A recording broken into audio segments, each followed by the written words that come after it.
What if the world's most traditional family turned out to be its most unpredictable? For over 300 years, the British royal family has survived scandal, war, betrayal, madness, reinvention, and the occasional helicopter jump with James Bond. But beneath the crowns and titles lies a history full of absurd pivots, shocking disappearances, and decisions so strange they almost feel deliberate. This isn't just royalty. This is royalty on hard mode. Welcome to 33 of the most insane moments in British royal history, where the only rule is, nothing goes according to plan. And yes, we're starting in 1707. Before we dive into the royal chaos, hit subscribe so you never miss a history lesson disguised as a bedtime story. And while you're here, drop a comment. Where in the world are you watching from? What time is it over there? Midnight? Noon? Witching hour? We want to know who's losing sleep over monarchic madness right along with us. 1. The 1707 Act of Union creates a new monarchy overnight. There was no trumpet blast, no royal decree from the heavens, no dazzling coronation to mark the death of one kingdom and the birth of another. It happened on a Tuesday. The world didn't tilt, but Britain did, quietly, on paper. On May 1, 1707, a single legal document redrew the map of royal identity. The Act of Union formally merged the separate kingdoms of England and Scotland into one nation, the Kingdom of Great Britain. What had once been two thrones awkwardly perched beside each other became a single, unified seat of power. And just like that, the monarch wasn't the King of England or Scotland anymore. He was now king of a country that hadn't existed yesterday. The most surreal part? The man on the throne, Queen Anne, yes, Queen, didn't move an inch. No new palace. No sudden spiritual revelation. Yet overnight, her title changed. Her crown changed. Her authority changed. The realm she ruled had a new name, a new flag, a new legislative body, and perhaps most unsettling of all, a new sense of self. It was like waking up with a new identity and being told, "Don't worry, everything's fine. You're just a different person now." But why? And why then? The answer, predictably, is power. England, fearing a rival Scottish alliance with Catholic France, decided it was safer to keep their neighbors close, and their monarchies closer. Scotland, meanwhile, was financially devastated after a failed attempt to create its own colony in Panama. The Darien scheme had bankrupted much of the Scottish elite. Joining England promised economic salvation, if at the cost of sovereignty. So under heavy pressure, bribes, and more than a few double dealings, the Scottish Parliament voted itself out of existence. The English didn't so much conquer Scotland as they bought it, with gold and guarantees. That's the official story. What it felt like on the ground was something else entirely. Many Scots viewed the Union as a royal betrayal, a quiet coup in broad daylight. Riots broke out in Edinburgh. Effigies were burned. Protesters hurled stones at politicians. And while Queen Anne's face appeared on new coins minted for Great Britain, her image in Scottish households grew a little colder. The strange part? The Queen herself barely participated.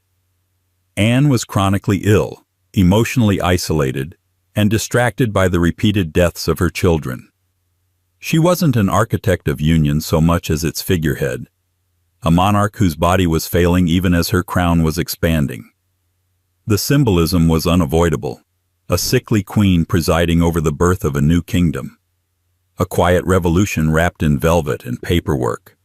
And yet, this ghost of a political act, bureaucratic, bloodless, and bathed in legalese, fundamentally reshaped the monarchy. From this point on, no British monarch would ever again be just English or Scottish. Their identity was now forever split, stitched together, like the Union Jack, unevenly and with tension still visible in the seams. What began as a legal fusion turned out to be the start of a slow identity crisis, one that continues to ripple through British politics, Scottish independence debates, and royal legitimacy to this day. Because when you forge a monarchy by compromise, it doesn't always stay fused. But of course, the real punchline? Just 7 years later, the monarchy wouldn't even belong to a Brit. 2. The 1714 Hanoverian succession. Imagine waking up to find your new king doesn't speak your language, has never set foot on your island, and considers your culture slightly beneath him, if he considers it at all.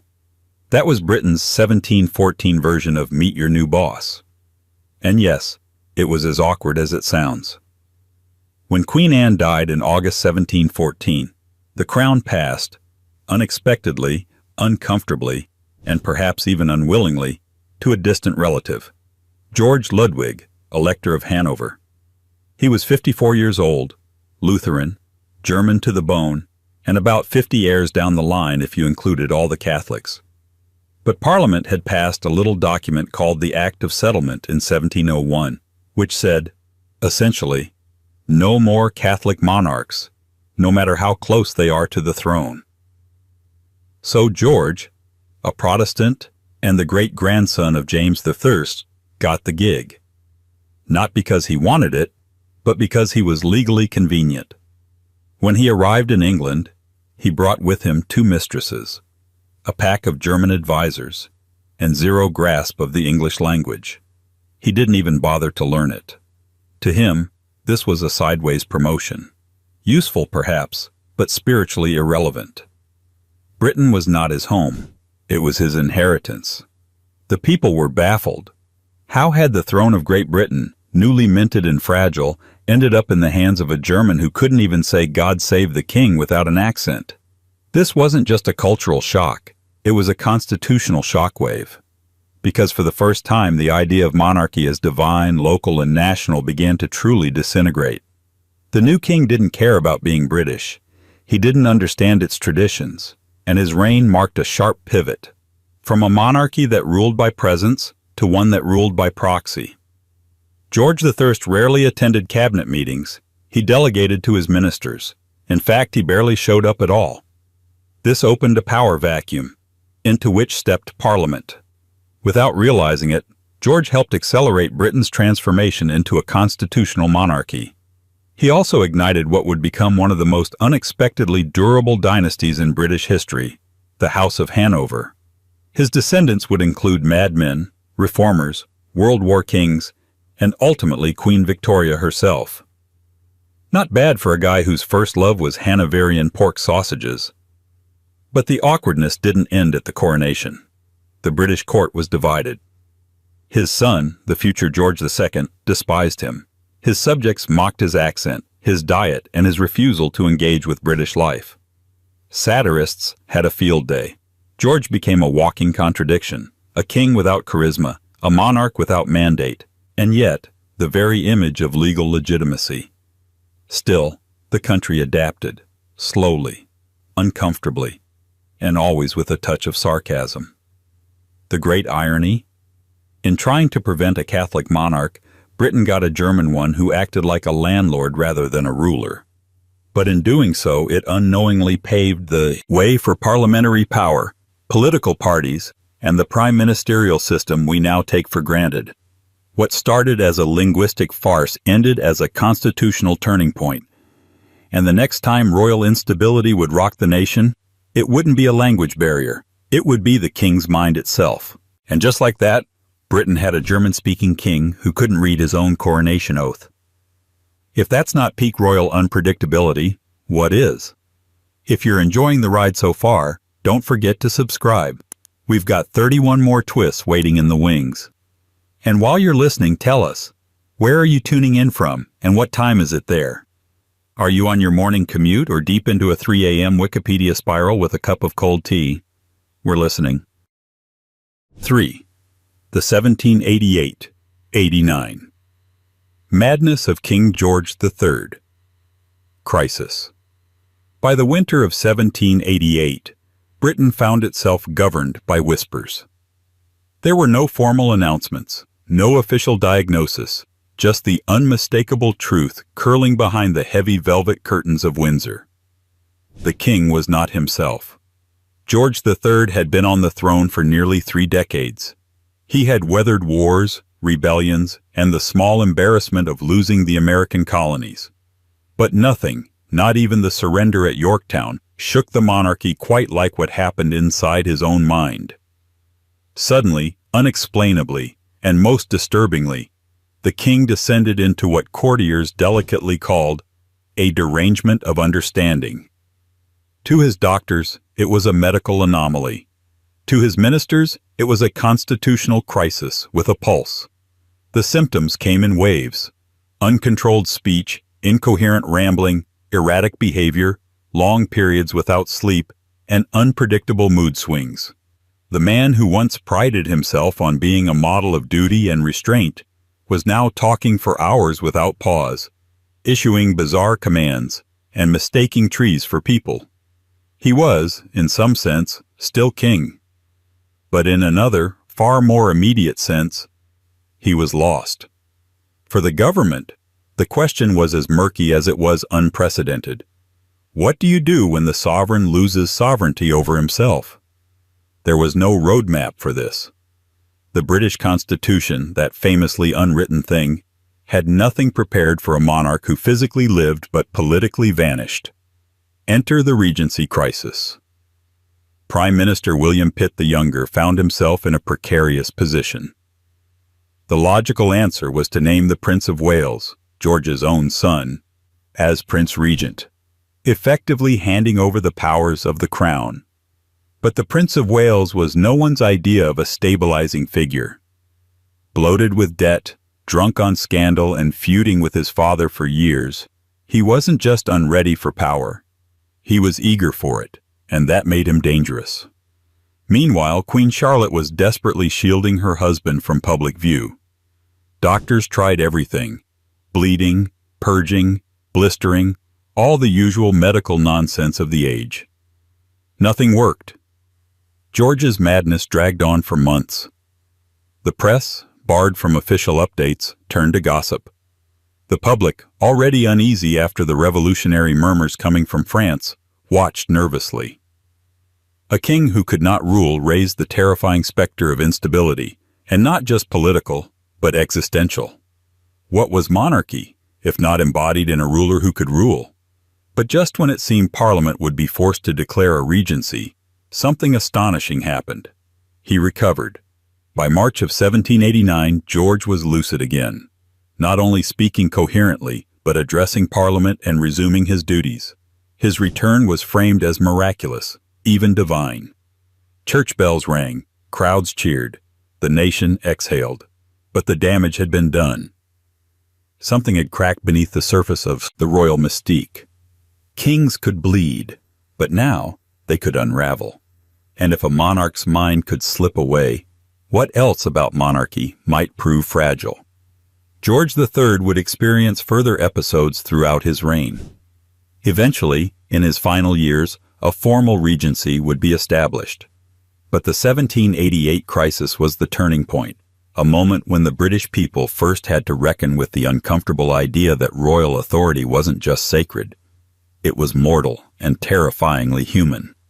And the next great shift in royal destiny wouldn't come from illness, but from a coffin, and the most unexpected royal death in a generation. 4. The 1817 death of Princess Charlotte.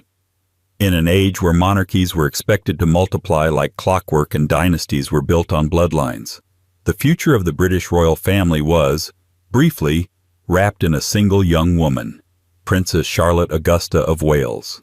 She was the only legitimate grandchild of King George III, the only child of the deeply unpopular Prince Regent, later George IV, and the only real hope for a new, more modern, more beloved monarchy.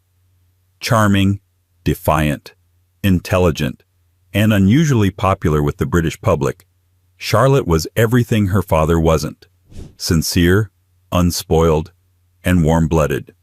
She represented not just continuity, but redemption. A second chance for the crown's reputation, which had been dragged through the mud by years of scandal, war debt, and the Prince Regent's rococo self-indulgence. And then she died. Charlotte's sudden death in November 1817 at the age of 21 wasn't just a personal tragedy. It was a dynastic catastrophe. She had been pregnant with what everyone assumed would be the next heir to the throne. After a grueling 50-hour labor, the child, a boy, was stillborn. Hours later, Charlotte herself died from complications. In the space of one long, agonizing night, the entire line of succession collapsed. There was no royal baby, no mother, no heir. The nation went into mourning unlike anything it had ever seen for a royal. Shops closed, black armbands sold out. Even the stock market dropped. Britain's emotional outpouring was not just about grief, it was about fear. With Charlotte gone, the future of the monarchy was suddenly blank. Because here's the thing, while the royal family was certainly not short on children, nearly all of them were illegitimate. George III had many sons, and most of them had spent the last few decades fathering offspring out of wedlock while avoiding anything resembling duty. The Prince Regent had no legitimate children beyond Charlotte. His brothers were aging bachelors with mistresses and scandalous debts. None had done their constitutional homework. In other words, there was no next in line. The Hanoverian dynasty had spent years partying through Europe, but now, with Charlotte gone, they were forced to stop and face a terrifying truth.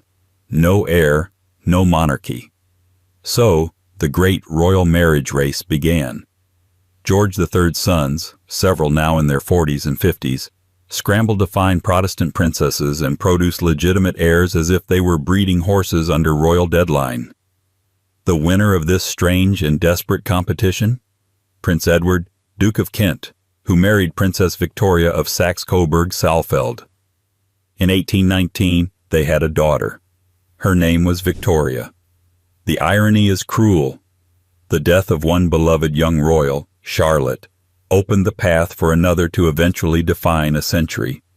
Without Charlotte's untimely death, there would be no Queen Victoria, no Victorian era, no empire under her name, just a very different history. And so, from the silence of a royal nursery emerged the shadow of a different destiny, one born not in triumph, but in absence. The monarchy's future would now depend on a baby girl not yet born, in a family that barely knew how to raise one. And as fate would have it, this future queen would soon face more threats in a single lifetime than most monarchs did in 10. Starting with the first bullet. 5. Queen Victoria survives. 8 assassination attempts, 1830s, 1880s. You'd think surviving one assassination attempt might be enough excitement for a lifetime. Maybe 2 if you're particularly unlucky or historically significant. But Queen Victoria? She endured 8. Not all of them well-planned, not all of them competent, but 8 separate occasions where someone pointed a weapon at the sovereign and decided she should no longer be breathing. And she lived through every single one of them. The first attempt came in 1840. Victoria was just 21, newly married, and already one of the most watched women in the world. She and Prince Albert were riding through London in an open carriage, a tradition that screamed visibility over safety, when a man named Edward Oxford stepped out and fired 2 pistols at her. Both missed, or weren't loaded, or misfired, or all 3. Oxford was immediately arrested, smiled the whole time, and was eventually declared insane. But the incident set the tone. Victoria didn't flinch. Literally. She was applauded for her composure. The Queen's calm demeanor during the attack became its own kind of legend. The stoic figurehead, untouched by chaos, unmoved by threat. But inside the palace, it landed differently. It was a reminder that monarchy, while draped in ritual and ceremony, was physically vulnerable, subject to the whims of disturbed minds and loaded pistols. Over the next 4 decades, the pattern continued. Another man with a gun in 1842, a cane sword attack in 1849, a pistol misfire in 1850, a revolver pulled in 1872, a man rushing her carriage with a broken chair leg in 1872 again, and on it went. Some assailants were driven by political rage, others by delusion, and a few seemed more interested in becoming famous than becoming successful. One man even claimed he was the rightful king of England and simply wanted to reclaim his throne by, what else, shooting the woman in it. Victoria's responses evolved. Early on, she played the heroine. Later, she showed flashes of fury. After a failed attempt in 1850, she wrote in her journal that she was more angry than alarmed. By the 1870s, there was no more public surprise, only private frustration and heightened security. But the public? They adored her for it. Every survival reinforced her image as unshakable. Every failed attempt became a national rallying point.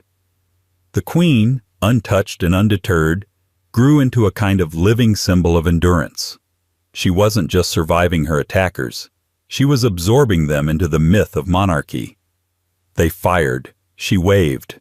The empire rolled on. But beneath the spectacle, a deeper transformation was taking place. These repeated attacks subtly rewired the monarchy's public image.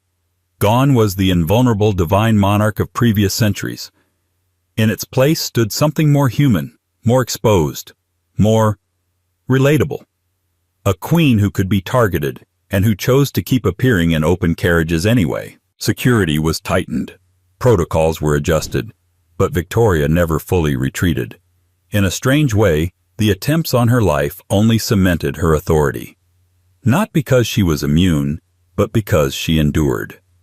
And that endurance became the core of her reign. Still, the most serious threat to Victoria's monarchy wasn't a gun or a madman. It came quietly, wrapped in mourning black, when her beloved Prince Albert died. Because survival, as she would learn, is not the same as living. 6. Victoria withdraws from public life. After Albert's death, 1861. When Prince Albert died on a bleak December evening in 1861, it wasn't just a royal consort who vanished. It was the sunbeam from the monarchy's carefully arranged portrait. Queen Victoria didn't just lose her husband. She lost her mirror, her moral anchor, her political advisor, her daily routine, and her reason for being a public person. In the wake of his death, she disappeared, physically, emotionally, and politically. This wasn't a short sabbatical. This was a near total withdrawal from public life, lasting years. And in an era when the monarch's visibility was central to national identity, it wasn't just a personal tragedy. It was a constitutional emergency hiding behind black curtains. Victoria dressed in mourning black and would never again wear color in public.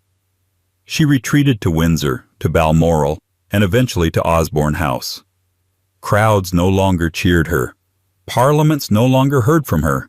State functions were avoided, royal engagements declined. She even skipped her own son's wedding. To the outside world, the monarchy had gone mute, but grief was only part of it. What most people didn't understand at the time, what many still don't, is that Albert wasn't just her consort. He had been the operational brain of the monarchy, a master of details, schedules, memoranda, moral authority. Victoria had always ruled through instinct and emotion. Albert provided ballast. Without him, there was no one to keep the machine oiled, and so it seized. The newspapers grew agitated. By the late 1860s, they were calling her the Widow of Windsor, a sarcastic moniker for a monarch who appeared to have given up on monarchical duties. Republicanism, never a dominant force in Britain, began to stir again. Pamphlets circulated asking why the nation should fund a sovereign who would not sovereign. Parliament grew restless. Even her own ministers, once sympathetic, began to push her toward re-engagement. But Victoria refused. In her journals, she compared Albert's death to an earthquake, and her life afterward to a prolonged dreamlike exile. She wasn't just mourning, she was frozen in time. The image of royal authority, once wrapped in ceremonial presence and divine obligation, was now cloaked in personal despair and Gothic stillness. Yet somehow, the institution endured. Perhaps it was inertia. Perhaps it was British stoicism. Or perhaps it was the slow, quiet resilience of a nation learning to separate the person of the monarch from the office they held. During these years of absence, Britain didn't fall apart, but it did begin to evolve. The machinery of constitutional monarchy became more autonomous. Ministers operated more freely. The government began to expect less involvement from the crown. In her retreat, Victoria inadvertently helped create the modern monarchy. Less a ruling force, more a symbolic one. Eventually, very eventually, she re-emerged. Tentatively at first. A public appearance here, a speech there. Her Golden Jubilee in 1887 was a triumphant return of sorts, but the damage had already left its mark. The monarchy had come dangerously close to fading from relevance, not from scandal, nor rebellion, but from silence. Still, Victoria's absence had taught the monarchy something crucial. Survival didn't always come through power. Sometimes it came through adaptation, through letting go. But in the shadows of the empire, another blow was already forming. One not from grief, but from blood. A royal would soon be killed in the name of politics, and for the first time in modern history, the monarchy would find itself on the front line of terror. 7. The 1882 assassination of Lord Mountbatten in Ireland, shocking royal political entanglement. It was the kind of Sunday morning that promised quiet, calm waters, coastal air, and a boat ride off the sleepy coast of County Sligo. But in the waters of Mullaghmore, Ireland, that illusion exploded, literally, when a bomb hidden aboard a small fishing boat tore through the calm, killing Lord Louis Mountbatten and 3 others, including his 14-year-old grandson. It was August 27, 1979, and though Mountbatten wasn't a reigning monarch, he was much more than a symbolic royal. He was the royal insider, the Queen's cousin, Prince Philip's uncle, Prince Charles's mentor and surrogate father figure, a World War II naval hero, and the last Viceroy of India. His death wasn't just shocking, it was historically radioactive. But to understand why, we have to rewind nearly a century, to the first time a Mountbatten assassination shook the monarchy. Because contrary to popular belief, Lord Louis Mountbatten wasn't the first politically entangled member of the royal family to face deadly consequences. Back in 1882, a century earlier, a different royal figure with a Mountbatten connection, Lord Frederick Cavendish, Queen Victoria's nephew-in-law, was assassinated in Dublin's Phoenix Park. He had just arrived in Ireland as Chief Secretary, a symbol of Britain's imperial governance, when he was attacked by Irish nationalists in broad daylight. His murder shocked both the government and the royal family, revealing just how combustible the mix of royalty and colonial politics could become. Though Cavendish wasn't as close to the throne as Louis Mountbatten would later be, the message was unmistakable. Royal blood, no matter how ceremonial, was not off-limits in times of political crisis. The 1882 assassination marked the first time in modern memory that a figure tied directly to the monarchy was murdered as part of a nationalist political statement. And it wasn't a one-off. It triggered a wave of fear in Westminster, hardened policies in Ireland, and ushered in a period of mutual suspicion between the Crown and its increasingly restless subjects across the Irish Sea. But what made this moment truly unsettling wasn't just the violence. It was the ambiguity. Cavendish wasn't a tyrant or a warmonger. He was by all accounts a moderate, even a peacemaker. But he wore the crown's authority, and in a colonial context, that made him a target. His assassination became a moral riddle the monarchy never quite solved. How do you represent peace while symbolizing empire? The psychological impact on Queen Victoria was severe. She saw it not just as a political murder, but as a personal affront. Letters from the time show a monarch genuinely shaken, not just by the loss, but by the realization that her family could now be fair game in geopolitical violence. The protective bubble of royal abstraction had been pierced. And beneath the pomp, a creeping realization began to take root. Royalty could no longer float above the fray. In a changing empire, royals were not just symbols. They were actors, sometimes unwilling, sometimes unaware, on the most dangerous stages of history. This was the birth of the political royal, and it would echo through to the 20th century, all the way to Louis Mountbatten's deadly boat ride. Because the monarchy wasn't just being targeted for what it did, but for what it represented, and sometimes what it tried to hide.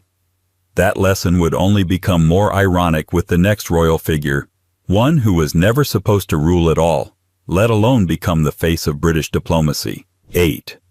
Edward VII's unexpected transformation, from playboy to respected king, 1901. For over half a century, he was the national punchline in waiting. Albert Edward, Prince of Wales, known to society simply as Bertie, spent the better part of 59 years as the royal family's resident embarrassment, a man whose very name became shorthand for wasted potential. He was a playboy, a gambler, a gourmand, a man of many mistresses and few accomplishments.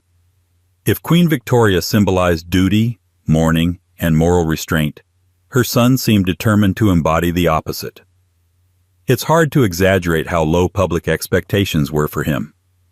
Victoria famously blamed Bertie for the early death of her beloved husband, Prince Albert, after discovering the prince had been consorting with an actress while at military camp. She never quite forgave him. For the rest of her life, she denied him political responsibility, confined him to ceremonial appearances, and kept him miles away from real influence. The British people saw him as idle, scandal-prone, and unfit.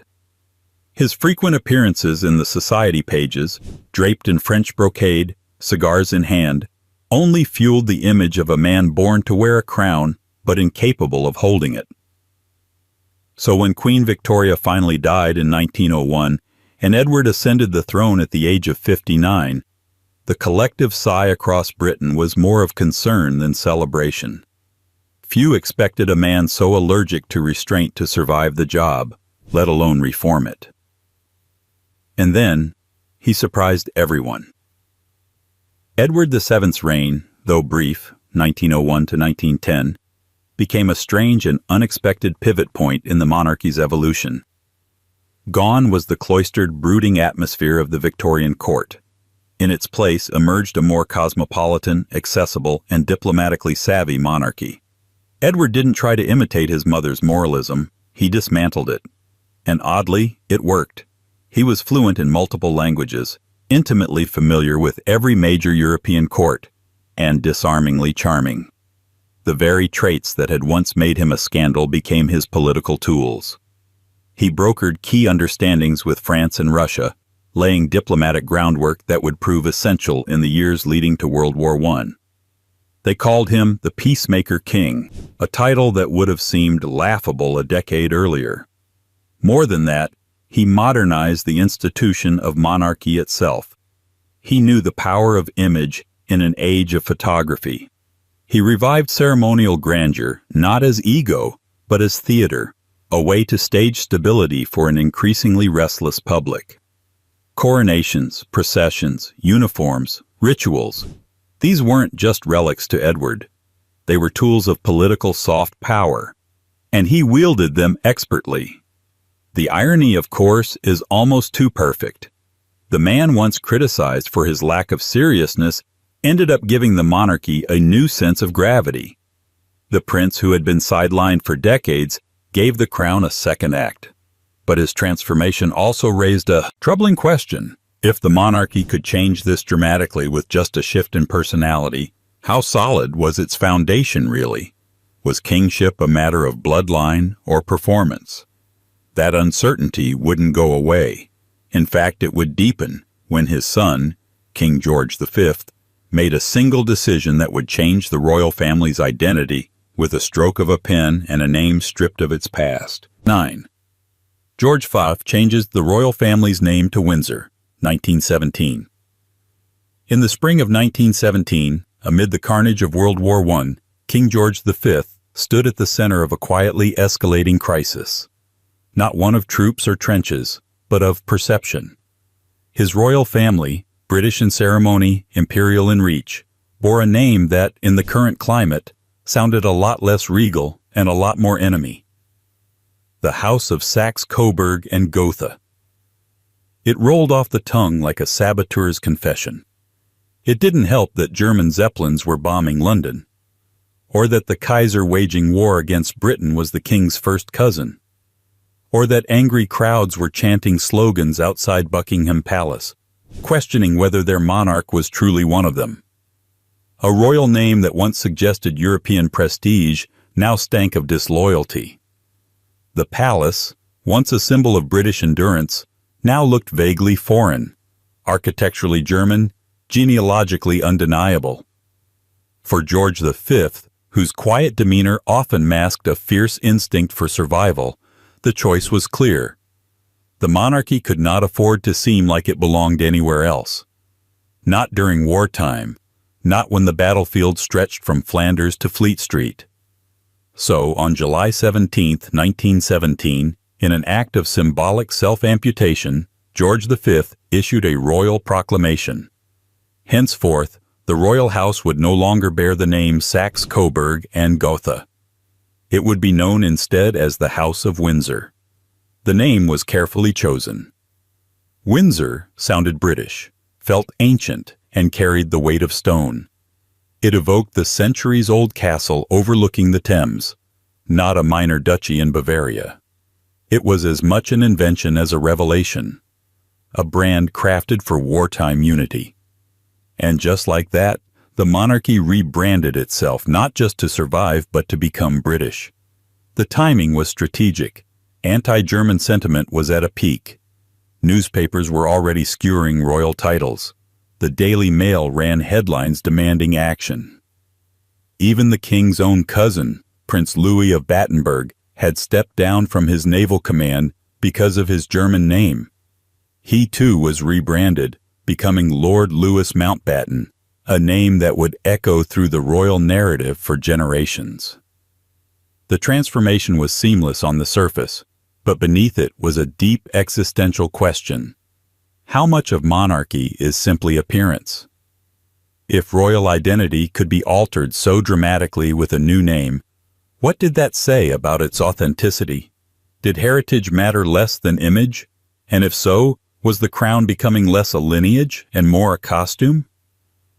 The public, for the most part, approved. The name Windsor stuck. It felt right, patriotic, clean.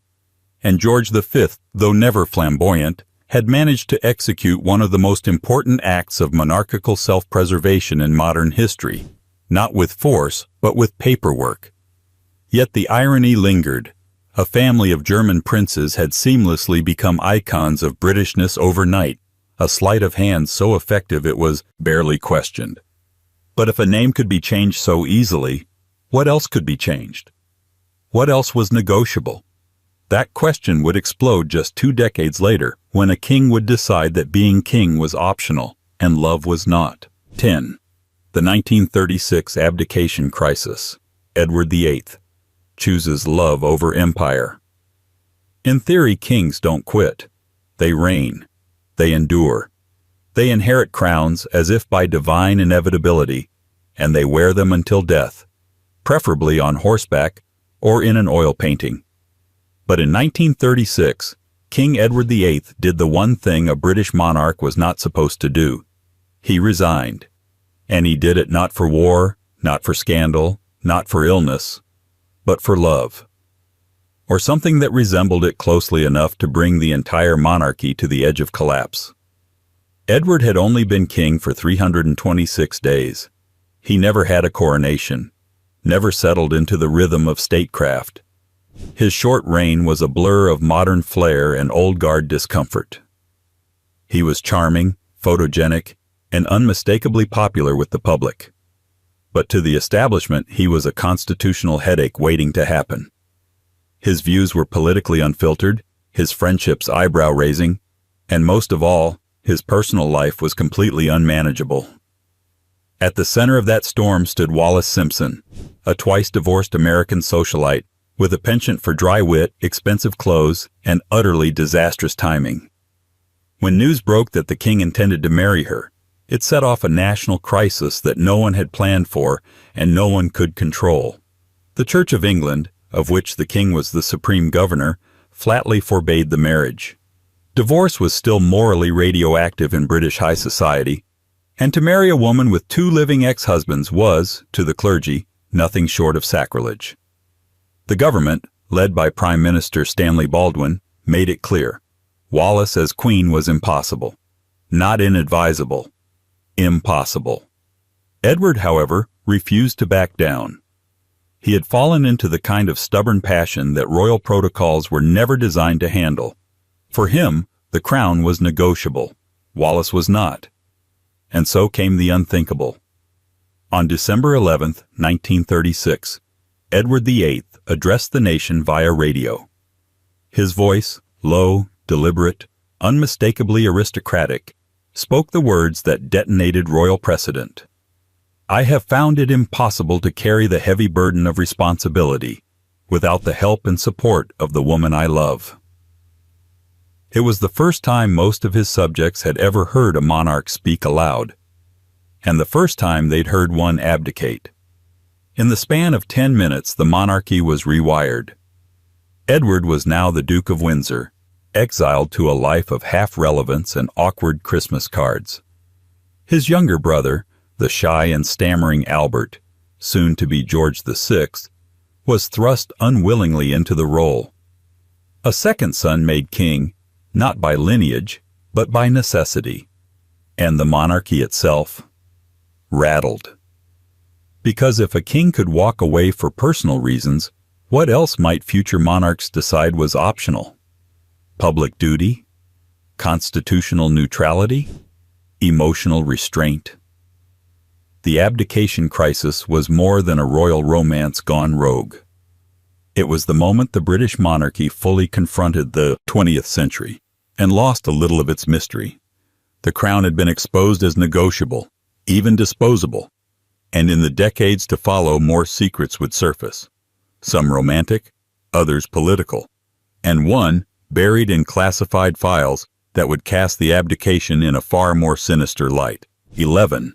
The discovery of Wallis Simpson's secret FBI and MI5 files, 1930s-40s. For decades, the story of Edward VIII's abdication was sealed in amber.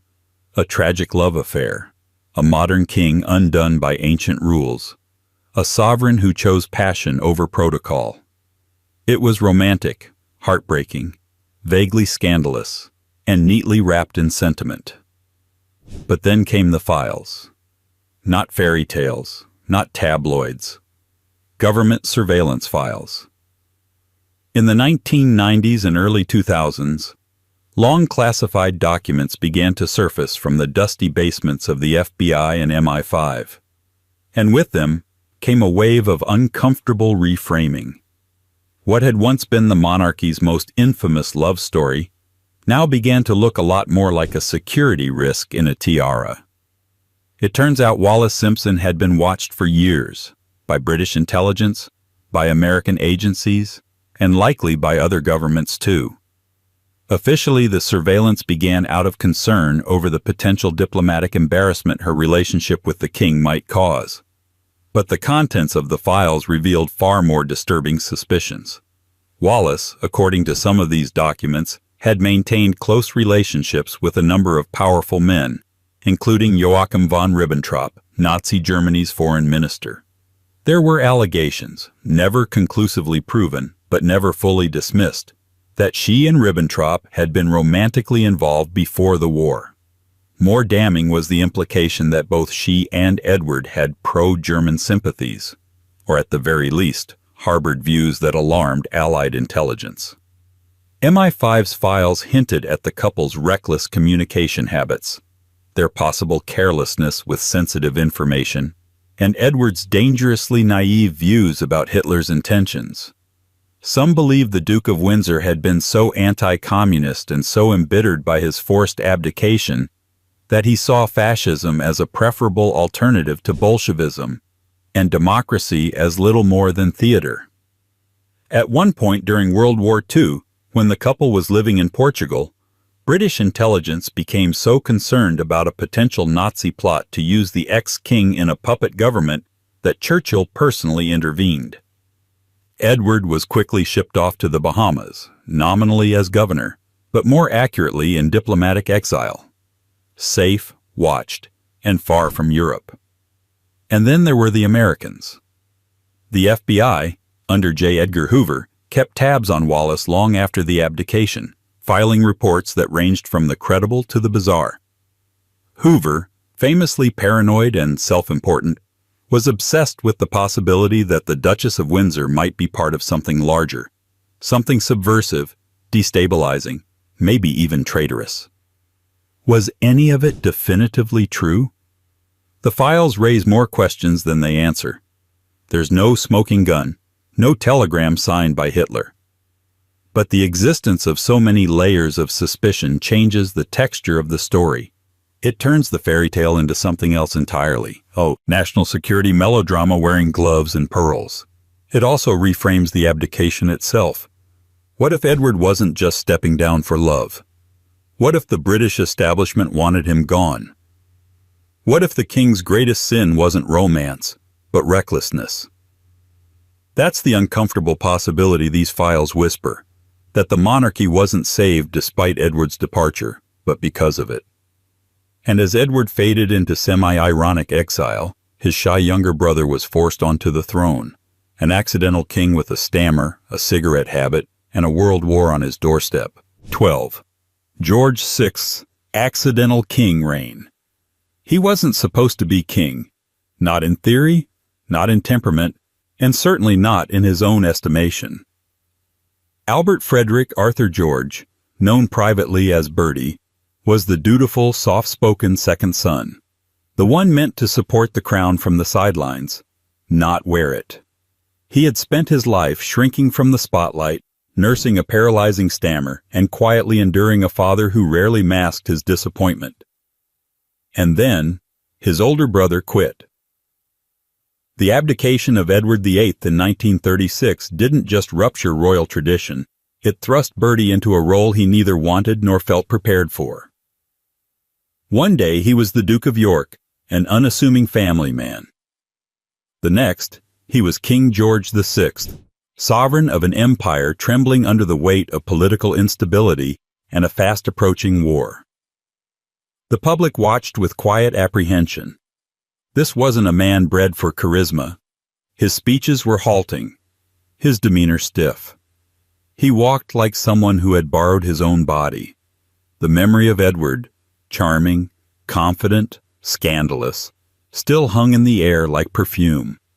And yet, as the country lurched toward one of the darkest periods in its history, it was George VI who slowly, awkwardly, and with no small amount of humility, became the symbol of national endurance.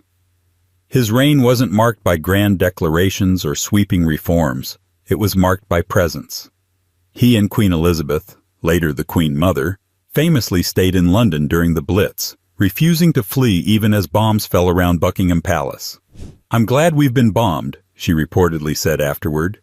"Now I can look the East End in the face." It was the kind of sentiment that struck deep, especially from a monarchy long accused of being distant. George's image, once unremarkable, became emblematic. He was a man struggling visibly, through speech, through stress, through a war that consumed nearly every hour of his reign. And in that visible struggle he became relatable, even admired. He didn't dazzle, he endured. Behind the scenes, though, the pressure was brutal. His stammer, immortalized later in films and popular lore, was more than a speech impediment. It was a lifelong embodiment of anxiety and self-doubt. Every broadcast was a psychological minefield. His health deteriorated under the weight of stress and heavy smoking. But he refused to retreat. He knew, perhaps better than anyone, that the monarchy itself was now built less on mystique and more on perception. And perception required performance. By the end of the war, George VI had become something extraordinary. A man who turned vulnerability into strength. He had entered the throne reluctantly and would leave it prematurely, dead at 56 from lung cancer. But in those 16 years, he reshaped what kingship could look like. Not grand, not infallible, but human. And that humanity became the cornerstone of his daughter's reign. Because when he died in 1952, the throne passed not to a grizzled heir or seasoned statesman, but to a 25-year-old woman on a foreign tour whose life, until that moment, had been mostly ceremonial. Overnight, she became Queen Elizabeth II. Not by training, not by choice, but because history had left her no alternative. 13. Princess Elizabeth becomes queen, unexpectedly at 25, 1952. There was no royal music playing, no grand procession, no throne in sight. Just a young woman perched in a treehouse in Kenya, watching elephants pass below, completely unaware that her entire life had just shifted under her feet. It was February 6, 1952. Princess Elizabeth was on a royal tour with her husband, Prince Philip, standing in for her ailing father, King George VI. They had spent the day in the Aberdare Highlands, staying at a lodge known, somewhat prophetically, as Treetops. That night, while she slept above the branches, George VI died quietly in his sleep back in Sandringham, and by the time Elizabeth awoke, she was queen. A crown passed not by ceremony, but by phone call. It is said, perhaps apocryphally, that Elizabeth climbed up into the lodge as a princess and climbed down as a queen. No trumpets, no fanfare, just the silent, irreversible transfer of power. A metaphor tailor-made for history books, and for the lonely weight of modern monarchy. She was 25. She hadn't even unpacked her adulthood. Her coronation wouldn't come for another year, but the reign began that very moment. She was the most photographed woman in the world, suddenly made the most watched sovereign, in a post-war Britain teetering between imperial decline and suburban dreams. The empire was already unraveling. India was gone. Kenya, where she had just become queen, was on the brink of violent rebellion. The world she inherited was shifting fast, and she would spend the rest of her life trying to stand still just long enough for the monarchy to keep up. Elizabeth had been raised for visibility, not sovereignty. Her education was domestic, her upbringing cautious. She had memorized ceremonial lines, waved like a metronome, and perfected the art of showing up. What she hadn't prepared for was sudden sovereignty in a geopolitical crisis. Churchill, 77 years old and still clinging to power, greeted the new queen with both reverence and paternal doubt. Parliament watched warily. The Commonwealth waited. But from the very first moment back in London, Elizabeth made her position clear. She would serve, not dictate, not reinvent, but serve. Her first address as queen was composed, deliberate, and shockingly solemn for someone so young. It wasn't dramatic, but it was unmistakably a declaration of duty. Her coronation in 1953 was a made-for-television spectacle, the first of its kind, and a quiet stroke of PR genius. Millions tuned in to watch the ancient rites unfold through modern technology. And just like that, the monarchy rebranded again. A medieval institution, now piped into living rooms via BBC broadcast. But underneath the seamless optics lay the same paradox that would haunt her reign. How does a person represent timelessness in a world addicted to change? At 25, Elizabeth became the figurehead of continuity in an age of disruption, and while her composure would define her public persona for decades, it came at the cost of a personal life lived almost entirely in the shadow of obligation. Still, her reign had barely begun when the cracks started to form, not around her, but around the people connected to her. Because not every royal understood the quiet strength of restraint. Some chased influence, others chased pleasure, and one in particular would stumble into a scandal that would shake the monarchy's reputation to its core. 14. The 1963 Profumo affair's royal fallout. It began, as many national scandals do, with a party. Not the kind with cake and hats, but the kind where aristocrats, politicians, spies, models, and minor royals drink too much in marble drawing rooms and pretend the Cold War isn't happening outside. In 1963, Britain found itself tangled in one of the most sordid political storms of the 20th century, the Profumo affair. And although it wasn't technically a royal scandal, it had all the ingredients of one: sex, secrets, betrayal, and a dangerously thin membrane between the crown and the chaos that surrounded it. At the heart of the scandal was John Profumo, the Secretary of State for War, who lied to Parliament about an affair with Christine Keeler, a young model with links to a Soviet naval attaché. This alone would have been enough to collapse a government minister's career. But as investigators dug deeper, they found themselves brushing up against names that sent a chill through Buckingham Palace. Because one of the main social connectors in the Profumo scandal was Dr. Stephen Ward, an osteopath and well-connected society man who threw the kind of parties where royal cousins and Cold War operatives accidentally mingled. And among his many illustrious acquaintances, Prince Philip. There was no evidence of wrongdoing, no verified affair, no legal scandal, but that didn't stop the press, or the public, from indulging in a round of dangerous speculation. A single photograph of Dr. Ward standing near the Duke of Edinburgh was enough to send palace aides into crisis mode. Damage control began not with facts, but with distance. Prince Philip denied all inappropriate connections, and no solid proof ever surfaced. But the whiff of implication lingered. The royal family, long seen as aloof and untouchable, now found itself perilously adjacent to the era's most volatile elements: espionage, sexual politics, and a press corps freshly energized by scandal. This wasn't just a crisis of privacy. It was a threat to the image of moral stability the monarchy had carefully cultivated since Elizabeth's ascension. For a queen who had anchored her reign on composure and neutrality, the Profumo affair was a clear and unsettling signal. The post-war deference that once shielded the royal family was fading. The British public was growing more curious, more cynical, and far less patient with mystery. Even an unconfirmed connection could spark panic. The fallout from the Profumo affair led to resignations, a suicide, a government weakened, and a cultural shift that would crack the facade of Britain's elite institutions. But in royal circles, the lesson was colder and more strategic. Proximity to scandal is just as dangerous as scandal itself.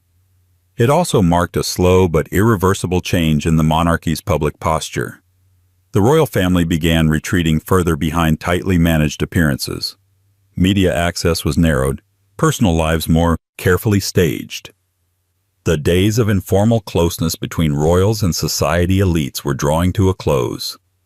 But just as one door of royal privacy was slamming shut, another figure in the royal family was about to fling it wide open, marrying into the firm not with discretion, but with flashbulbs, cameras, and a career of his own.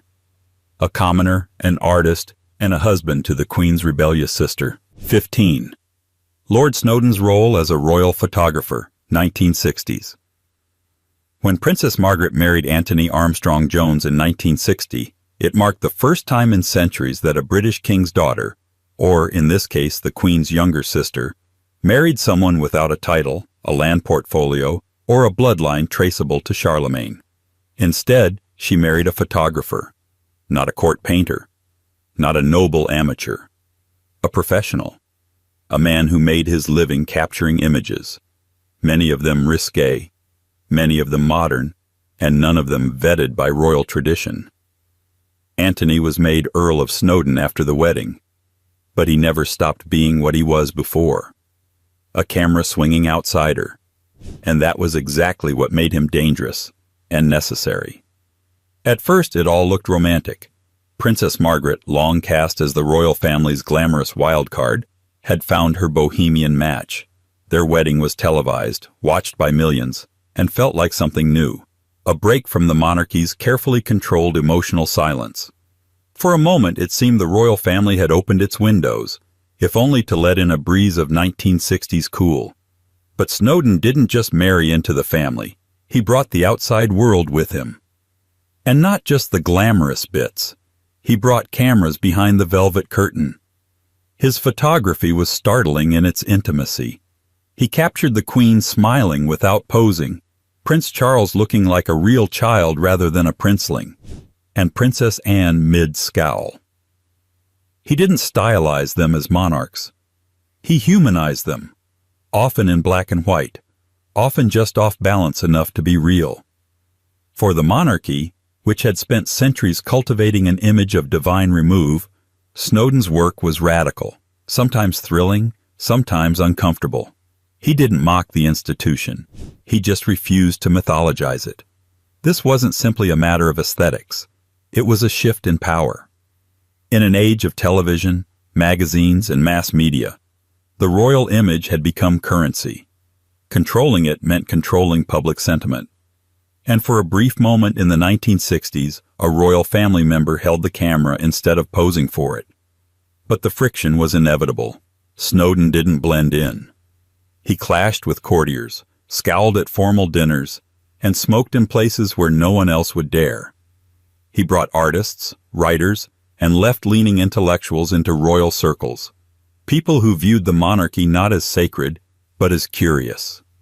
The press adored the drama, often speculating that Margaret and Antony's volatile relationship was more performance than partnership. Their marriage, already cracking by the late 60s, devolved into a spectacle of infidelities, shouted arguments, and barely concealed contempt. But even in its decline, the Snowden experiment left its mark. It had shown that royalty could flirt with the real world, and in doing so, might become a little more real themselves. That tension between myth and modernity would only deepen. As the century unfolded, Snowden's camera gave the public a glimpse. But soon, another event would slam that lens open, one in which royal authority would be questioned not at home, but on the far side of the world, where the Queen's name still held power, and the illusion of control would fracture in an instant. 16. The 1975 Australian constitutional crisis. It started like a civics lesson and ended like a constitutional car crash. On November 11, 1975, in the sunlit corridors of Canberra's Parliament House, the Australian Prime Minister, Gough Whitlam, arrived for what he believed would be a routine meeting with the Governor-General, Sir John Kerr, the Queen's official representative in Australia. Instead, Kerr handed him a letter. It wasn't ceremonial. It was a dismissal. The Prime Minister of a sovereign, democratically elected government had just been fired by a man who answered not to voters, but to a throne on the other side of the world. It was one of the most astonishing and misunderstood moments in modern constitutional history, and it cast an unexpected and unsettling spotlight on the enduring power of the British Crown.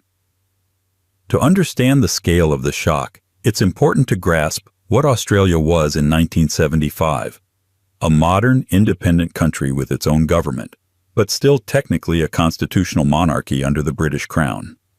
The Governor-General was the Queen's stand-in, and while their powers were largely symbolic, a few constitutional powers remained in the fine print. Kerr decided to invoke them. The immediate trigger was political gridlock. Whitlam's government had stalled in the Senate, and budget bills couldn't pass. The opposition refused to yield. The country hovered on the edge of a constitutional shutdown, but rather than allow a political solution to unfold, Kerr acted preemptively. He summoned Whitlam, dismissed him from office, and appointed the opposition leader as caretaker prime minister, all without informing the Queen in advance. Legally? Possibly defensible. Politically? Nuclear.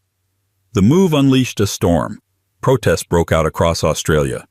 Whitlam stood outside Parliament and delivered one of the most iconic speeches in Australian political history, declaring, "Well, may we say, God save the Queen, because nothing will save the Governor-General." The phrase became legend. The monarchy, once a quiet, symbolic backdrop, was now a central player in a political drama half a world away from Buckingham Palace. Back in London, the royal family did what it always does in a storm: stayed silent. The Queen, when she finally responded, issued a careful letter emphasizing her non-interference. The decision, she said, had been entirely the Governor-General's.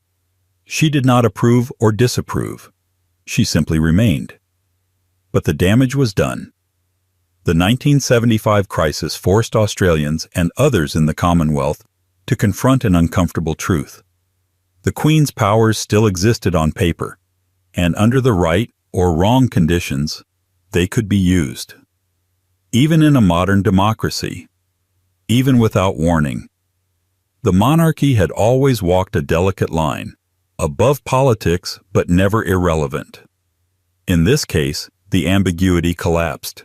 The Queen's representative had intervened directly in a democratic process, and for many Australians, that turned the monarchy from a benign symbol into a foreign veto. In the years that followed, debates about republicanism surged.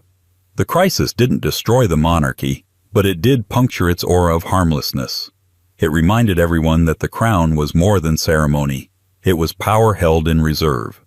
And as that realization rippled outward, another royal figure, closer to the Queen's heart and family, would soon face a much more personal kind of shock. This time, not from political dismissal, but from devastating violence, when an old royal friend met his end by the sea. 17. The 1979 Lord Mountbatten assassination. By the late 1970s, Lord Louis Mountbatten had become more than just royalty adjacent.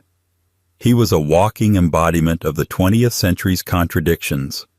A decorated war hero and former Viceroy of India, a naval officer with a talent for ceremony, and the elder statesman of the British aristocracy who also happened to be Prince Philip's uncle, Prince Charles's mentor, and the monarchy's closest link to the old imperial order. He was everything the monarchy had once been, and perhaps still wanted to be. And then, on August 27, 1979, he was gone.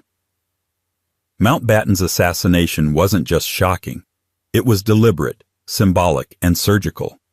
That morning, while on holiday in the sleepy fishing village of Mullaghmore, County Sligo, he set out on his small wooden boat, the Shadow 5, for what should have been a routine outing with members of his family and a local boy who helped as deckhand. Unknown to them, a member of the Irish Republican Army, IRA, had slipped aboard the night before and planted a radio-controlled bomb beneath the deck. When the boat was just a few hundred yards offshore, the device was detonated. The explosion tore through the vessel, killing Mountbatten, his 14-year-old grandson, Nicholas Knatchbull, a local teenager named Paul Maxwell, and the Dowager Lady Brabourne, who died from her injuries the next day. The attack was swift, devastating, and timed to a moment of apparent peace. The IRA quickly claimed responsibility, issuing a statement that framed the murder as a blow against British imperialism. To them, Mountbatten wasn't just a man, he was a symbol of colonial rule, of British authority in Ireland, and of the monarchy's entanglement in everything the Republican movement opposed. His death wasn't just personal, it was political theater, staged with brutal clarity. The British public, and the royal family especially, were stunned. For Charles, it was a profound emotional loss. Mountbatten had been a surrogate father, a mentor who had guided him through military training, and even encouraged his romantic entanglements, sometimes too enthusiastically. His influence on the heir apparent was enormous, and suddenly he was erased. For the monarchy, the assassination shattered any illusions that the royal family existed safely above political violence. The idea that a senior royal figure could be blown up on a summer holiday felt surreal, until it wasn't. Security protocols were re-evaluated. Royal travel became more restricted. The symbolic role of monarchy now came with very real risks. But it also forced the public to re-examine the monarchy's visibility. Mountbatten had been public, informal, even chatty. He walked among ordinary people with little protection, the way royals used to when the world moved slower. His death marked a permanent shift toward more guarded, controlled royal interactions. The crown would still be seen, but no longer touched. Yet even in death, Mountbatten left behind unresolved questions. How much of his assassination was about his role as a royal, and how much was about what he represented? Could the monarchy ever truly separate itself from the politics of its past? The violence shocked Britain, but it also foreshadowed a new kind of royal fame, one not based on duty or lineage, but on celebrity. And the next figure to redefine the monarchy's public image wouldn't do so through statesmanship, but through flashbulbs, fashion, and a global obsession no one saw coming. 18. Diana's global celebrity status, 1980s. The royal family had always been famous, but Diana Spencer turned that fame into something else entirely, something louder, brighter, and exponentially more complicated. Before her, royalty meant reverence from a distance. After her, it meant being chased through flashing cameras, splashed across newsstands, and dissected in every possible tone. Adoration, gossip, suspicion, awe. She married Prince Charles in 1981, stepping into the most scrutinized role on earth besides the throne itself, the future queen consort. At just 20 years old, she wasn't simply entering royal life, she was consumed by it. Yet within months, it was clear that Diana wasn't merely going to perform the role, she was going to redefine it. From the moment she emerged in that famously over-the-top wedding gown, she was everywhere. Not just in Britain, not just in Europe, but everywhere. Her face sold magazines. Her tears led nightly news broadcasts. Her fashion dictated trends in Tokyo, Toronto, and Sao Paulo. She became the most photographed woman in the world, and not by accident. Diana wasn't just a passive recipient of media attention. She understood it. She played it. Sometimes subtly, sometimes not. A glance through lowered lashes, a hand rested protectively on a child's shoulder, a carefully chosen color.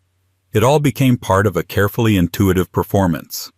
Unlike the royal family, who historically cultivated mystery, Diana offered intimacy. She gave the public emotion, vulnerability, even discomfort. And the public couldn't get enough. She made palace life seem fragile, human. She cried in interviews. She spoke candidly about her struggles.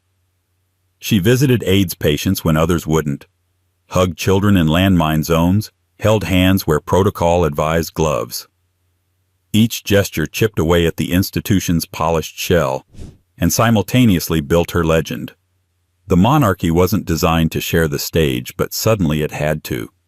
Diana's celebrity didn't orbit the crown, it overshadowed it. Crowds cheered louder for her than for Charles. Headlines became hers by default. And within the palace, this wasn't just awkward, it was dangerous. Because behind the scenes, the story was far less glamorous. Her marriage was straining under the weight of unmet expectations, infidelity, and media pressure. But in the public eye, the myth of Princess Diana only grew. She wasn't royal in the old sense. She was accessible, imperfect, modern. And to a new generation, she was royalty done right. This didn't just complicate things for the palace, it threatened the entire model. Diana had proven that a royal could become a star, independent of crown or constitution. If the people's affections could be won without lineage, what was the monarchy for? Tradition? Titles? The wave from the balcony? The institution tried to adapt, but it could never fully catch up. The cameras had turned their lenses from the throne to the individual. And that shift, quiet, sudden, irreversible, would only accelerate in the years to come. Because after the fairy tale began to fall apart, the royal family faced something they hadn't encountered in generations. A total image collapse. Not just one scandal, but many. A whole year of chaos. And the Queen herself would come to call it her horrible year. 19. The 1992 Annus Horribilis disasters. In a speech marking her 40th year on the throne, Queen Elizabeth II took the microphone at London's Guildhall and, in her famously measured tone, uttered a phrase no one expected. 1992 is not a year on which I shall look back with undiluted pleasure. In the words of one of my more sympathetic correspondents, it has turned out to be an annus horribilis. A horrible year. In Latin, delivered like a funeral joke in a palace drawing room. But she wasn't exaggerating. By the time December rolled around, 1992 had burned through the monarchy's reputation like a slow-moving constitutional bonfire. It was the year that the firm, that famously stoic, emotionally evasive institution, became messy, public, and human in all the worst ways. 3 royal marriages unraveled in the space of months. Prince Andrew and Sarah Ferguson separated amid a storm of tabloid attention. Ferguson, already struggling with her role inside the royal family, became press cannon fodder when compromising photos of her with an American financial advisor appeared on front pages.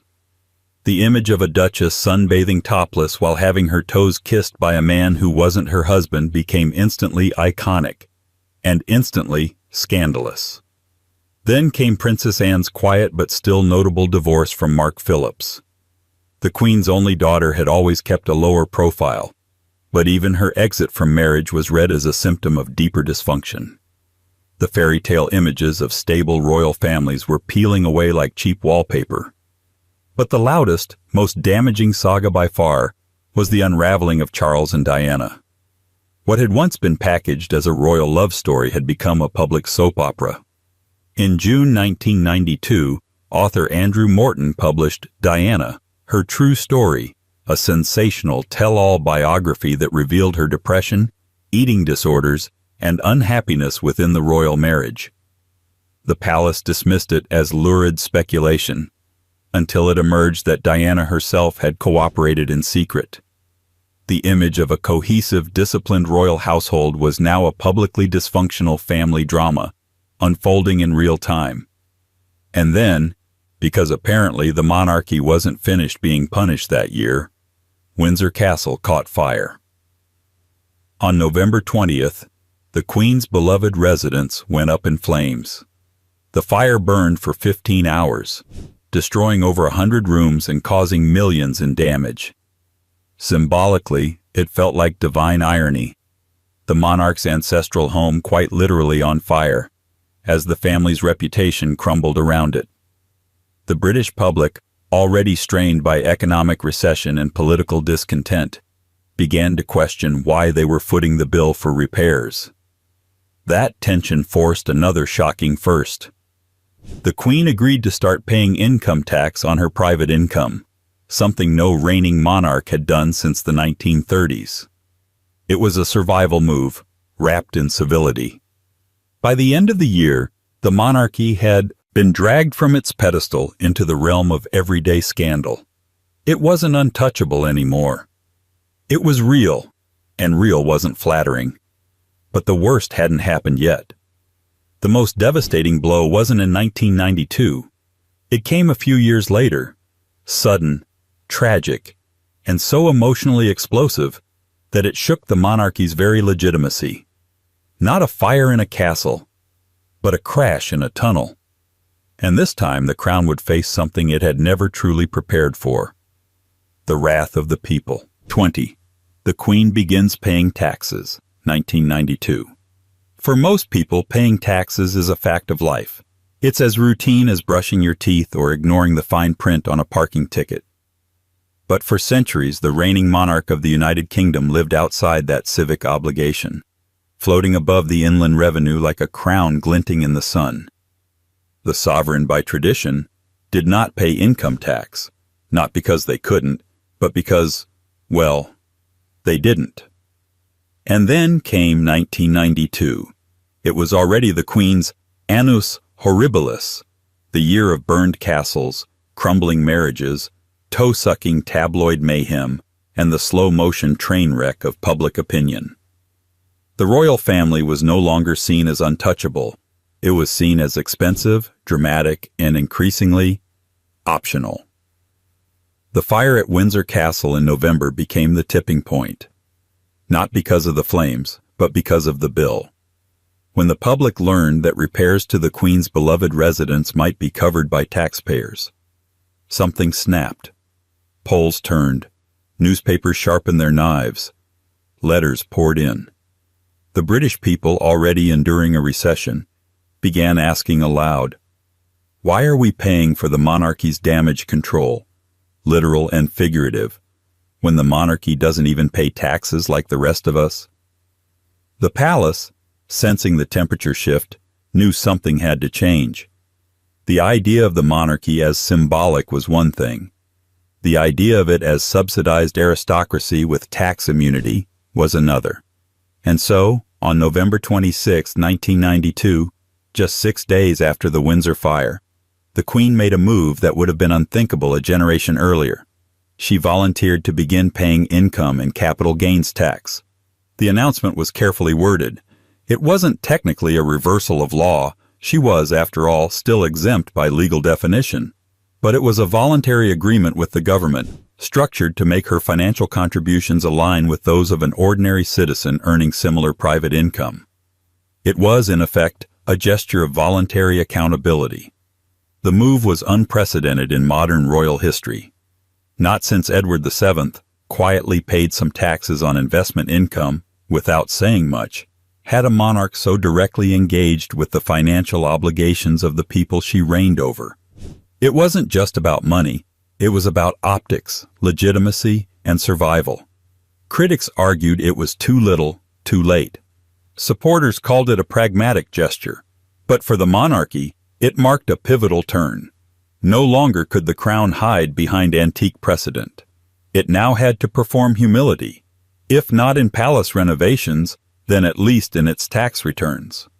The Queen's decision also set a tone for the coming decades. As the monarchy drifted into the era of 24/7 media, scrutiny would only intensify. Every royal gesture, financial or otherwise, would be judged not by tradition, but by public expectation. Transparency, once a luxury, became a necessity. Still, even with this concession, trust in the monarchy was wobbling. The family drama hadn't slowed. The tabloids were insatiable. And one unresolved fault line remained just beneath the surface: Diana. The crown's brightest star had become its most unpredictable force. And just 5 years later, the very institution trying to modernize would be shaken by the event that nearly broke it: a tunnel, a crash, and the coldest silence the crown had ever offered. 21. Princess Diana's death and the public backlash. 1997. In the early hours of August 31, 1997, a black Mercedes-Benz crashed inside the Pont de l'Alma tunnel in Paris. The woman inside, Diana, Princess of Wales, was declared dead shortly after. News anchors went silent. Crowds gathered outside royal palaces. Grown men cried on park benches. Something had split, suddenly, violently, between the monarchy and the people who had once seen it as eternal. But the most remarkable part of that day wasn't the tragedy itself. It was what came next: the silence. For nearly a week, Buckingham Palace offered no official comment. No black flag was flown at half-mast. No statement from the Queen. While the rest of the country, indeed much of the world, was plunged into mourning, the institution that had defined Diana's public life responded with stillness. The woman who had once married into the royal family had given birth to its future and had become its most beloved and controversial figure, had died violently and young, and the crown said nothing. In that void, the public filled the space with anger. Outside Kensington Palace, flowers piled waist-high. People brought letters, poems, photographs, teddy bears. Many left notes not just for Diana but to the royal family. Where are you? Say something. Do you even care? These weren't just grief offerings. They were accusations. It was the first time in living memory that the monarchy's emotional detachment was seen not as dignified, but as inhuman. The same stiff upper lip that had once been praised for guiding the nation through war now looked like ice. And at the center of it all stood the Queen. Staying at Balmoral with Princes William and Harry, shielding them, yes, but also remaining absent from public view. In the press, the narrative twisted. Was she cold, out of touch? Did she resent Diana even in death? Royal protocol had no chapter for this. Diana had been stripped of her HRH title upon divorcing Charles. She was, officially, a private citizen. But the public had already rewritten that story. To them, Diana wasn't former royalty. She was people's royalty, their Queen of Hearts, as she had once famously, and perhaps prophetically, called herself. Eventually, the palace caved. The Queen returned to London. She gave a live broadcast. Rare, sober, carefully phrased, speaking as a grandmother more than a sovereign. She called Diana an exceptional and gifted human being. She spoke of lessons and loss and unity, but the damage was done. The monarchy had blinked during its greatest test of emotional legitimacy, and the country had noticed. For the first time, the institution appeared vulnerable, not just to scandal or politics, but to public opinion. And what the public wanted was evolving. They no longer looked to the crown for stoicism. They wanted connection, real emotion, accountability. The idea that royalty could suffer in private was becoming obsolete in the era of televised grief. Diana's death didn't destroy the monarchy, but it forced it to modernize emotionally or risk losing its moral license altogether. And as the dust settled, another kind of shock emerged, less emotional, more constitutional. Because the royal family was about to walk headfirst into an ethical crisis of its own making, one involving cameras, conflict of interest, and a very modern problem, media monetization. 22. Prince Edward's Production Company Scandal, 2001. For a family defined by ceremony and distance, the camera has always been both a blessing and a threat. It projects power, but it also invites scrutiny. And by the early 2000s, with reality TV booming and media access expanding like a time-lapse infection, the British royal family was being filmed more than ever, by everyone, including, somewhat controversially, themselves. Enter Prince Edward, the Queen's youngest son.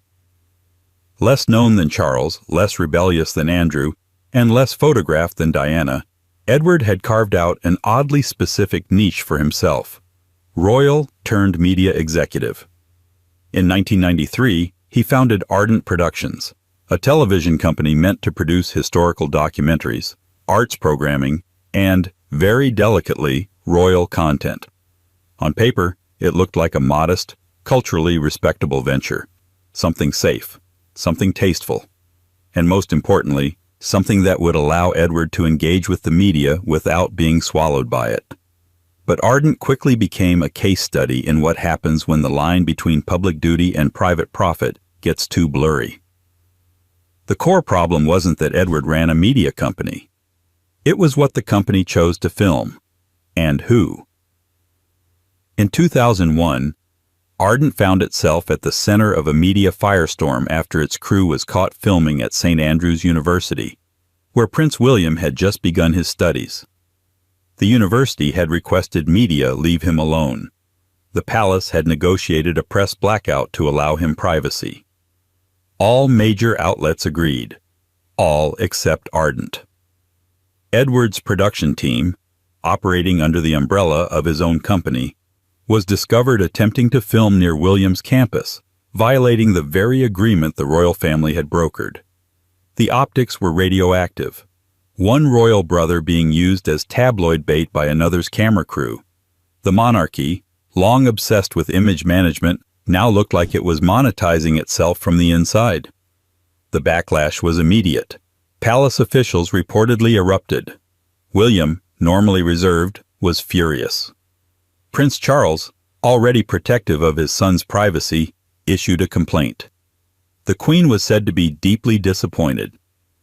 And the press, never one to pass up irony, had a field day. A royal violating royal privacy? The incident exposed a fundamental contradiction.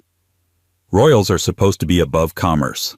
Their value lies in their symbolism, not their hustle. But Edward, perhaps trying to remain relevant in a world where ribbon cutting wasn't enough, had wandered into ethically gray territory. He had acted not as a prince, but as a producer. Shortly afterward, Edward stepped down from day-to-day operations at Ardent. The company limped along for a few more years before folding quietly, but the damage lingered. It had raised uncomfortable questions about modern monarchy. What happens when royals want to be individuals? When they want careers, brands, projects? Can you be a working royal and a working professional? The Ardent debacle was a cautionary tale. not just for Edward, but for the entire institution. The monarchy couldn't afford to compete with media. It had to control it. Carefully, quietly, always with plausible deniability. But the illusion of control wouldn't last. Because just 1 year later, the royal family would suffer an emotional blow that no camera crew could anticipate. A sudden double loss, stripping away 2 pillars of memory, identity, and emotional continuity in a single, quiet year. 23. The Queen Mother and Princess Margaret. Dying in the same year, 2002. In the spring of 2002, as the Queen was preparing to celebrate her Golden Jubilee, 50 years on the throne, the royal family was hit with a 1-2 emotional punch that landed with eerie precision.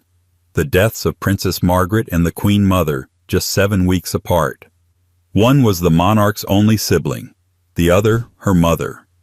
Together they had formed the Queen's original circle of loyalty, the closest people in her famously guarded orbit. And now, they were both gone. First came Princess Margaret, who died on February 9, 2002, at the age of 71. Once the glamorous, rebellious younger sister, the chain-smoking, hard-partying counterpoint to Elizabeth's porcelain poise, Margaret had become something of a tragic figure. Her health had declined for years. Strokes, lung issues, and the slow unraveling of a life that had once promised so much freedom and instead delivered confinement, scandal, and quiet disillusionment. But Margaret was more than just a royal curiosity. She was a reminder of what the monarchy refused to be. When she fell in love with Group Captain Peter Townsend, a divorced man, the palace said no. The church said no. And in the end, Margaret herself said no, choosing duty over love, and spending the rest of her life walking a tightrope between loyalty and loneliness. Her death wasn't a national shock. It was a quiet end to a noisy life. And for the Queen, it was the loss of her only sibling, the only person who had known her not as a monarch, but simply as Lilibet. Then, on March 30th, 2002, the Queen Mother died. She was 101, a living relic, a woman who had shaken Hitler's hand in a receiving line and then refused to flee London during the Blitz. For decades, she had embodied a particular flavor of royalty, smiling, floral-hatted, indestructible. She drank gin before lunch, lived through 5 reigns, and walked the line between ceremonial figurehead and national grandmother with quiet precision.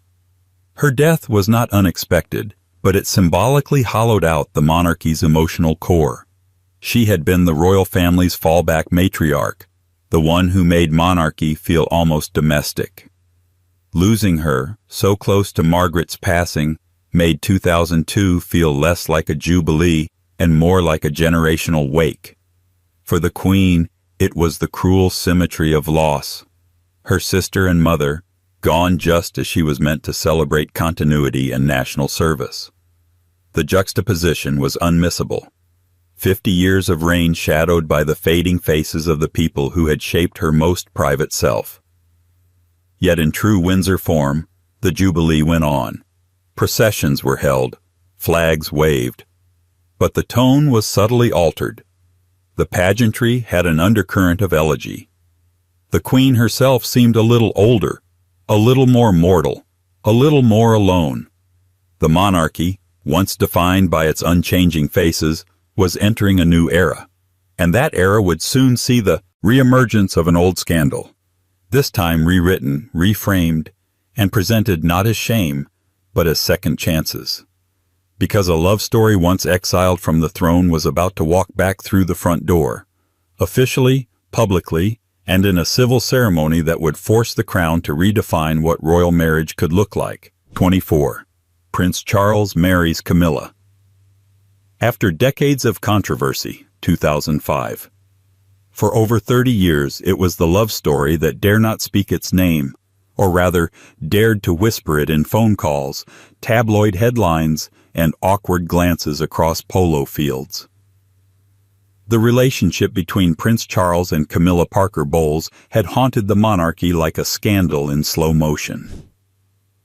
Too familiar to ignore, too delicate to resolve, It hovered over Charles's public life like an unfinished sentence. But in April 2005, that sentence finally ended with a signature. Charles married Camilla, not in Westminster Abbey, not beneath stained glass and ancient vows, but in a modest civil ceremony in Windsor Guildhall, with a smaller, quieter blessing held afterward in St. George's Chapel. It was not quite a royal wedding. It was a royal compromise. And yet, it was also historic. Because what took place that day wasn't just a personal milestone. It was the monarchy grudgingly admitting that modern love could come with baggage and still be legitimate. To understand the magnitude of the moment, you have to go back to the 1970s. Charles and Camilla had met young. They had, by most accounts, been genuinely in love. But for reasons of timing, rank, and royal protocol, the relationship had fizzled, or rather, been snuffed out. Camilla married Andrew Parker Bowles. Charles eventually married Diana. The rest is tabloid archaeology. But Camilla never fully disappeared. Their connection continued behind the scenes, growing ever more awkward as Charles's marriage disintegrated in the blinding light of press intrusion and personal incompatibility. By the time Diana famously told the BBC in 1995, "There were 3 of us in this marriage, so it was a bit crowded," Camilla was no longer a rumor. She was a national fixation. For years she remained deeply unpopular, seen as the other woman, the homewrecker, the reason the fairy tale fell apart. Palace aides, ever aware of public sentiment, kept her in the background. When she and Charles finally began appearing in public together in the late 90s, it was tentative, choreographed, fragile. And yet, slowly, almost imperceptibly, Camilla was rehabilitated, not through a dramatic rebranding, but through sheer persistence and a quiet refusal to flinch. She didn't give interviews, she didn't defend herself, she just remained. By 2005, the British public had softened, if not fully forgiven. The Queen gave her blessing, carefully. And so Charles, at long last, married the woman he had loved all along. Camilla became the Duchess of Cornwall, not the Princess of Wales, a title that still belonged to public memory. The couple's official line was that she would never be queen, only princess consort. That too would change. But in the moment, what mattered was that the monarchy had just crossed another unspoken line. It had allowed emotion to triumph over protocol, retroactively, awkwardly, but undeniably. The institution had long demanded that its heirs marry for image. Now it was admitting, publicly, that image alone was no longer sustainable. The royal family had learned to bend. And bending, unlike breaking, offered survival. But just as the monarchy was adjusting to love in the spotlight, another royal was preparing to test the institution's boundaries, not with romance but with something far more radical. War, secrecy, and a frontline deployment no one saw coming. 25. Prince Harry. Serving in war zones in secret, 2006 to 2008. In the age of tabloid royalty and ceremonial ribbon cutting, the idea of a senior royal secretly deployed to an active war zone sounded more like a scene from historical fiction than a modern-day headline. But between 2006 and 2008, Prince Harry, third in line to the throne at the time, did exactly that. Twice. And unlike many royal stories, this one began not with scandal, but with intent. Harry had always been the less scripted royal, known for his impulsiveness, his party boy reputation, and his unfiltered remarks. Few expected him to take military service seriously. But beneath the press caricature, there was something more grounded, something forged in the quiet aftermath of his mother's death and the hyper-surveillance that followed. The armed forces offered what palace life never could: structure, anonymity, and purpose. He trained at Sandhurst. He took it seriously. And then in 2007, after months of classified planning, he was deployed to Helmand Province, Afghanistan, as a forward air controller with the British Army. No press releases, no photo ops. Only a handful of officials and military commanders knew the truth. For 10 weeks, Prince Harry lived in basic conditions, wore no royal insignia, and coordinated airstrikes in a live combat zone as just another officer. The illusion held until it didn't. In February 2008, an American website leaked his presence. The Ministry of Defense, faced with the risk of making him and his unit a high-value target, immediately pulled him out. Just like that, the mission was over. The British media, which had maintained a voluntary blackout out of respect and national security, now had their story.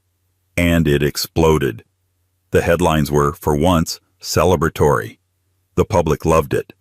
Harry had done something bold, dangerous, and completely unroyal in the best way. He'd shown up. He'd gotten his boots muddy. He'd eaten with his comrades. He hadn't demanded special treatment. And he hadn't told anyone. It was a shock, but the good kind. But what it revealed was deeper than a PR win. It showed just how far removed modern royalty had become from actual service. In an era where duty often meant gala appearances and hospital visits, Harry had literally gone to war. And in doing so, he disrupted the public's expectations of what a royal could or should be. Then, in 2012, he did it again. This time as an Apache helicopter co-pilot and gunner, again in Afghanistan, again with secrecy, again with very real risk, and again he was pulled out early due to media leaks. But the point had been made. Twice. Harry's military career changed how people viewed him, and how he viewed himself. It marked the beginning of a long, increasingly strained relationship with the institution he was born into. Because while the monarchy thrives on symbolism, Harry had tasted something it couldn't provide: authenticity. His service left the crown with a subtle dilemma. In showing that a royal could be more than ornamental, Harry also reminded the world how rare that actually was. And as the monarchy tried to modernize on its own terms, it was Harry who had done the most modern thing of all: show up, do the job, and say nothing. But soon, the cameras would come back, and this time, they wouldn't be chasing secrecy. They'd be chasing a wedding, one that would turn into a global spectacle, reigniting monarchic nostalgia and temporarily rebooting royal relevance. Live-streamed, hashtagged, and sealed with a balcony kiss. 26. The 2011 royal wedding sparks a global revival of monarchic popularity. On April 29, 2011, an estimated 2 billion people tuned in to watch Prince William marry Catherine Middleton. The numbers were surreal. Every continent watched, every major network broadcast, every newspaper, every website, every royal correspondent was aligned like planets orbiting a singular event. It wasn't just a wedding. It was a global media phenomenon dressed as tradition. And for a moment, it worked. The monarchy, bruised by years of scandal, loss, and dwindling relevance, suddenly looked hopeful again. The emotional power of the moment was undeniable. William, the eldest son of Diana, was marrying for love, publicly, openly, and with the full approval of the Queen. Catherine, famously a commoner, albeit from a wealthy family, represented something new: a royal bride with no aristocratic blood, no titles, and no royal scandal trailing behind her. She had no pedigree, just poise. The tabloids, ever hungry for class-based controversy, searched for flaws and found none. The story practically wrote itself. But underneath the fairy tale optics was something far more strategic. The Windsors were facing an existential problem: public engagement. By the early 2010s, monarchic approval ratings had dipped among younger generations. Social media was eroding the monarchy's mystery. Celebrity culture had outpaced aristocracy. And younger royals weren't seen as symbolic figures. They were seen as potential influencers. Relevance had become a moving target.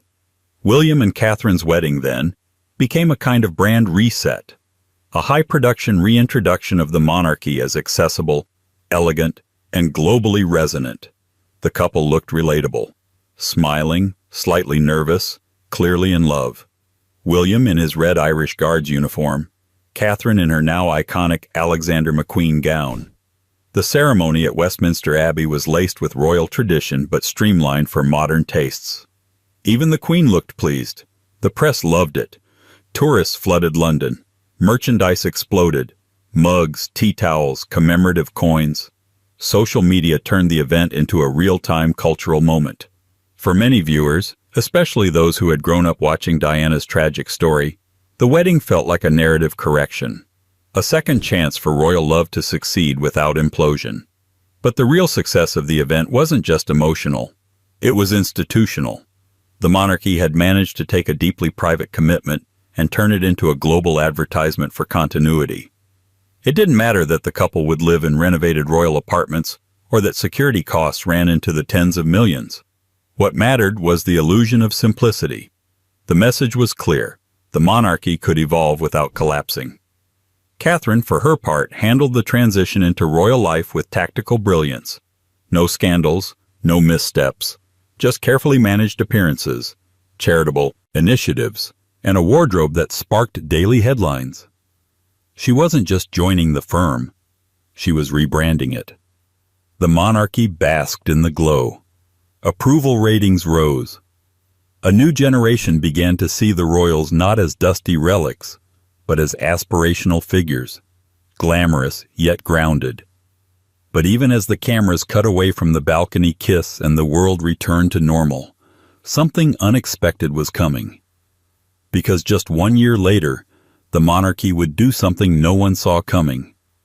Make fun of itself, and in the process, reveal a sovereign with a remarkably modern sense of timing and parachuting skills. 27. The 2012 London Olympics. Queen jumps from helicopter with James Bond. Moment. For decades, Queen Elizabeth II was many things. A living symbol, a constitutional anchor, a human embodiment of post-war continuity. But on July 27, 2012, during the opening ceremony of the London Olympics, she became something no one expected, a punchline, and not by accident. That night, the world was watching. London had the spotlight, and director Danny Boyle, best known for Slumdog Millionaire and Trainspotting, was tasked with producing the most theatrical opening ceremony in Olympic history. What he delivered was part pageant, part fever dream, part national therapy session. Industrial revolutions, NHS nurses dancing, a giant Voldemort, Mr. Bean, and then Her Majesty the Queen and James Bond parachuting into a stadium. Technically, it wasn't really her jumping, but for a split second, millions of viewers believed it was. And more importantly, the Queen had agreed to play herself in the lead-up to the stunt, an unprecedented move. The skit, which opened with Daniel Craig's James Bond striding through Buckingham Palace to collect the monarch, ended with them boarding a helicopter, flying across London, and parachuting into the Olympic Stadium as the crowd erupted. Just before the stunt double landed, the real Queen appeared in her skybox, unflinching, expressionless, but undeniably in on the joke. It was a cultural detonation. For a sovereign famous for her composure, privacy, and absolute avoidance of anything that even smelled like personal publicity, this was a seismic shift in tone. The Queen, the very image of establishment stoicism, had just endorsed national self-mockery on live global television. And the world loved it. The press went wild. The skit dominated global headlines. Memes exploded. YouTube views soared. The Queen had become a kind of ironic celebrity, not through scandal, but through satire. It was a rare moment when the monarchy didn't just tolerate humor. It deployed it with surgical precision. Behind the scenes, it was a masterstroke of PR. The Queen's team, long seen as risk-averse and ceremonial, had agreed to something bold, unexpected, and utterly humanizing. In that brief sketch, she wasn't just a monarch. She was a participant in the national story, not above it. And the message stuck. Even at 86 years old, the Queen wasn't detached. She could play along. She could wink at tradition without dismantling it. The monarchy didn't have to be either stale or scandalous. It could be self-aware, at least for a moment. That Olympic evening, Elizabeth II reminded the world of something Britain had long understood, that the monarchy endures not because it never changes, but because it knows when to surprise you. But even as the Queen was winning hearts with a well-timed parachute gag, a more serious shift was coming. Just 1 year later, the monarchy would take a step that quietly rewrote the rules of succession, a 1,000-year tradition undone with a signature. Because for the first time in royal history, being a girl would no longer be a disqualifier. 28. The 2013 Succession Act ends male primogeniture. For centuries, the British monarchy followed a simple, ironclad rule. If you're male, you go first. The system of male primogeniture meant that younger sons outranked older daughters, no matter how competent, charismatic, or constitutionally appealing the girls might be. A princess could be born first, speak first, walk first. But the minute a little brother showed up, she moved down the line like a polite afterthought. And then, in 2013, that rule finally changed. The Succession to the Crown Act, passed under the coalition government, was a quiet revolution. It ended male preference primogeniture for royal births after October 28, 2011, meaning that from that point forward, the firstborn child, regardless of gender, would be first in line. The monarchy, that most ancient of institutions, had finally acknowledged a truth the rest of the world had figured out long ago. Girls aren't backup plans. The timing was precise, if not a little strategic. Prince William and Catherine were expecting their first child, and speculation was at fever pitch. What if the baby was a girl? Would she rule only until a son came along? Or would the crown commit to full equality? The act ensured that no matter who arrived, their place would be determined by birth order, not chromosomes. As it happened, Prince George was born first, followed by Princess Charlotte. Under the old rules, Charlotte would have been bumped down the moment Prince Louis arrived. Under the new ones, she stayed exactly where she was, fourth in line. But the act did more than just shift names on a family tree. It symbolically uprooted a deeply embedded contradiction in the monarchy itself. This was an institution that had survived and even thrived under iconic queens, Elizabeth I, Victoria, Elizabeth II, yet still codified male preference in its foundational laws. The Succession Act corrected that hypocrisy, albeit centuries late. More surprisingly, the change wasn't just about gender. The act also removed the ban on royals marrying Catholics, a relic of the 1701 Act of Settlement, which had been drafted during a time when Protestantism was treated less like a faith and more like national security policy. In 2013, Parliament finally decided that a royal marrying a Catholic wouldn't immediately plunge the nation into civil war. Another minor miracle. The public reaction was generally supportive but muted. After all, most people had no idea such an outdated law was still active. To many, it felt like catching a glimpse of the plumbing beneath Buckingham Palace. Ugly, rusted, but still somehow functioning. Still, for an institution obsessed with continuity, the change was massive. It showed that the monarchy, when nudged hard enough, could adapt, and not just with symbolism or charm, but with actual legislative reform, not pomp, policy. The irony, of course, was that while the crown finally embraced gender equality on paper, it still had centuries of tradition to unravel in practice. Equality is easy to legislate. It's much harder to stage manage in a world of tiaras, uniforms, and inherited power. But this modern monarchy was learning to evolve one rule at a time. And as the new generation of royals began to step into their roles, one older royal was preparing to step out, not with scandal or controversy, but with something even more shocking in royal circles, a retirement letter. 29. Prince Philip retires at age 96, 2017. For more than 7 decades, he had been the ever-present shadow beside the crown. Prince Philip, Duke of Edinburgh, wasn't just the Queen's consort. He was her consort for longer than most monarchies survive entire dynasties. And yet, on May 4, 2017, at the age of 96, he did something truly rare in royal tradition. He retired. Not from life, not from scandal, from duty.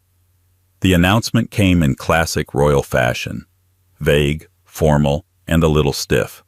A statement from Buckingham Palace declared that the Duke would no longer carry out public engagements, starting in the autumn. No health crisis, no scandal, no forced exile. Just a man, nearly a century old, deciding that after 22,000 solo engagements, maybe it was time to stop cutting ribbons. The British public reacted with a strange mix of amusement and respect. Headlines joked about Britain's hardest-working nonagenarian finally taking a day off. But underneath the smirks was genuine awe. Prince Philip had been unfailingly present in the background of nearly every photograph, waving just behind the Queen, shaking hands with mayors, unveiling plaques, giving off the occasional inappropriate one-liner, and walking the calculated steps of a man who had long accepted second billing. And that was precisely what made his retirement so historic. The concept of a royal retirement didn't exist. Monarchs reigned until death. Consorts either died or faded quietly. But Philip, in keeping with his lifelong habit of defying expectations, introduced a new category: the non-reigning royal who simply steps back. In doing so, he punctured a myth at the heart of the monarchy, that royalty was not just a job, but a divine, unceasing state of being. Philip reminded the world, in his last public salute, that duty, even royal duty, had limits. But make no mistake, this wasn't a man slipping quietly into obscurity. His legacy loomed large. A former naval officer who had served in World War II, a reformer of palace operations, a man who walked 3 paces behind the Queen but always spoke his mind, often to the press's horror and the public's amusement. He helped modernize the monarchy from the inside out. He introduced cameras into royal life, yes, that documentary, pushed for streamlined operations, and founded the Duke of Edinburgh's Award, a program that would touch millions of young people globally. His role was always unofficial, but never unimportant. And now, he was doing what few royals dared, stepping aside on his own terms. His retirement marked a transition, not just for him, but for the monarchy itself. The royal family was aging. The Queen was in her 90s. Charles was quietly preparing for the inevitable. William and Harry were rising figures. And Philip's exit was a soft rehearsal for the harder departure the monarchy knew was coming, but rarely discussed. When Prince Philip walked off the public stage, he took with him an entire style of royalty: brisk, unsentimental, loyal to a fault, allergic to fuss. A style forged in war, tempered in protocol, and largely vanishing with him. And as Britain bid farewell to its iron-willed patriarch, a different kind of royal departure was already brewing. This one not at the end of life, but at the start of rebellion. Because soon, another royal couple would choose to step back, but not in silence, and not with permission. 30. Harry and Meghan. Step back from royal duties, 2020. The British monarchy, for all its pageantry and ritual, thrives on predictability. Roles are inherited, not chosen. Expectations are silent but heavy. And deviation, from protocol, from tradition, from family, is never encouraged. So when Prince Harry and Meghan Markle announced in early 2020 that they would be stepping back from their roles as senior royals, it wasn't just a break from routine. It was a constitutional hand grenade, lobbed in the most modern way possible, an Instagram post. The official statement was polite, vague, and surgically composed. They intended to carve out a progressive new role, to balance their time between the UK and North America, and to become financially independent. It read like a wellness retreat announcement. But underneath the polished wording was an unspoken truth. This was an exit. The media quickly dubbed it Megxit, framing it as a scandal driven by Meghan. But the roots went deeper, into family dynamics, institutional rigidity, and a growing tension between the monarchy and the modern world. This wasn't just about press intrusion, though that played a role. It was about control over image, voice, privacy, and purpose. And Harry, having grown up under the suffocating spotlight that played out during his mother's life and death, wasn't willing to watch history repeat itself. For Meghan, the experience of royal life had been more isolating than glamorous. From the moment their relationship became public, she faced relentless media scrutiny, much of it tinged with racism, class anxiety, and misogyny, dressed up as commentary. The palace, famously silent in times of crisis, offered little visible support. Behind the scenes, tensions brewed. The fairy tale was fraying. The real shock came not in their announcement, but in what followed: the negotiation. For the first time in recent memory, the royal family was caught responding publicly to a family member's personal decision and trying to contain it. Meetings were held at Sandringham. Statements were issued. It became clear this wasn't an agreed-upon transition. It was a rupture. Ultimately, the couple were stripped of their HRH titles, barred from using the word royal in their branding, and cut off from public funding. They moved to California, signed deals with Netflix and Spotify, gave a bombshell interview with Oprah Winfrey in which accusations of neglect, isolation, and even racially charged comments about their child's skin tone were aired globally. The monarchy's response? A carefully worded press release. Recollections may vary. The Crown, once again, had misjudged the mood. The public was split. Some viewed the couple's departure as selfish. Others saw it as a brave act of self-preservation, especially from Harry, who had lost his mother to the same forces he believed were now turning on his wife. More importantly, the institution had been forced into the open, not by politicians or protesters, but by its own members. What had once been a family matter was now a global cultural flashpoint, refracted through race, mental health, generational divides, and media power. And though Harry and Meghan left the royal stage, they didn't disappear. They reinvented themselves, just not within the system. They became a different kind of royalty, self-branded, global, philanthropic, and untethered from titles. The monarchy survived the split, but the message was loud and clear. In a new world defined by personal agency, emotional transparency, and digital narrative, being born royal was no longer enough. You had to choose it.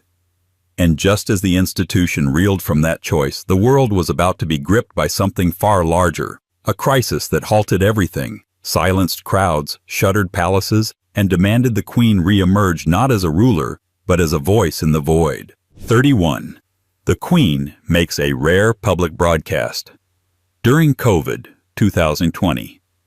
On the evening of April 5, 2020, as the United Kingdom stood gripped by uncertainty, lockdown, and an eerily quiet spring, Queen Elizabeth II appeared on television. Not for a Christmas message, not for a jubilee, but for a moment that felt as rare as it was urgent. Sitting in a green dress, backlit by quiet dignity and a single bouquet of white flowers, she looked straight at the camera and said, what no elected official, no news anchor, and no scientist could offer with quite the same weight. We will meet again. It was just 5 words, but they reached back across decades, anchored in history, and resonated like a hymn. This was only the 5th special televised address of her reign. A reign that had stretched across the Cold War, the fall of empires, and more than a dozen prime ministers. That she had chosen to speak now was not just symbolic. It was tactically symbolic.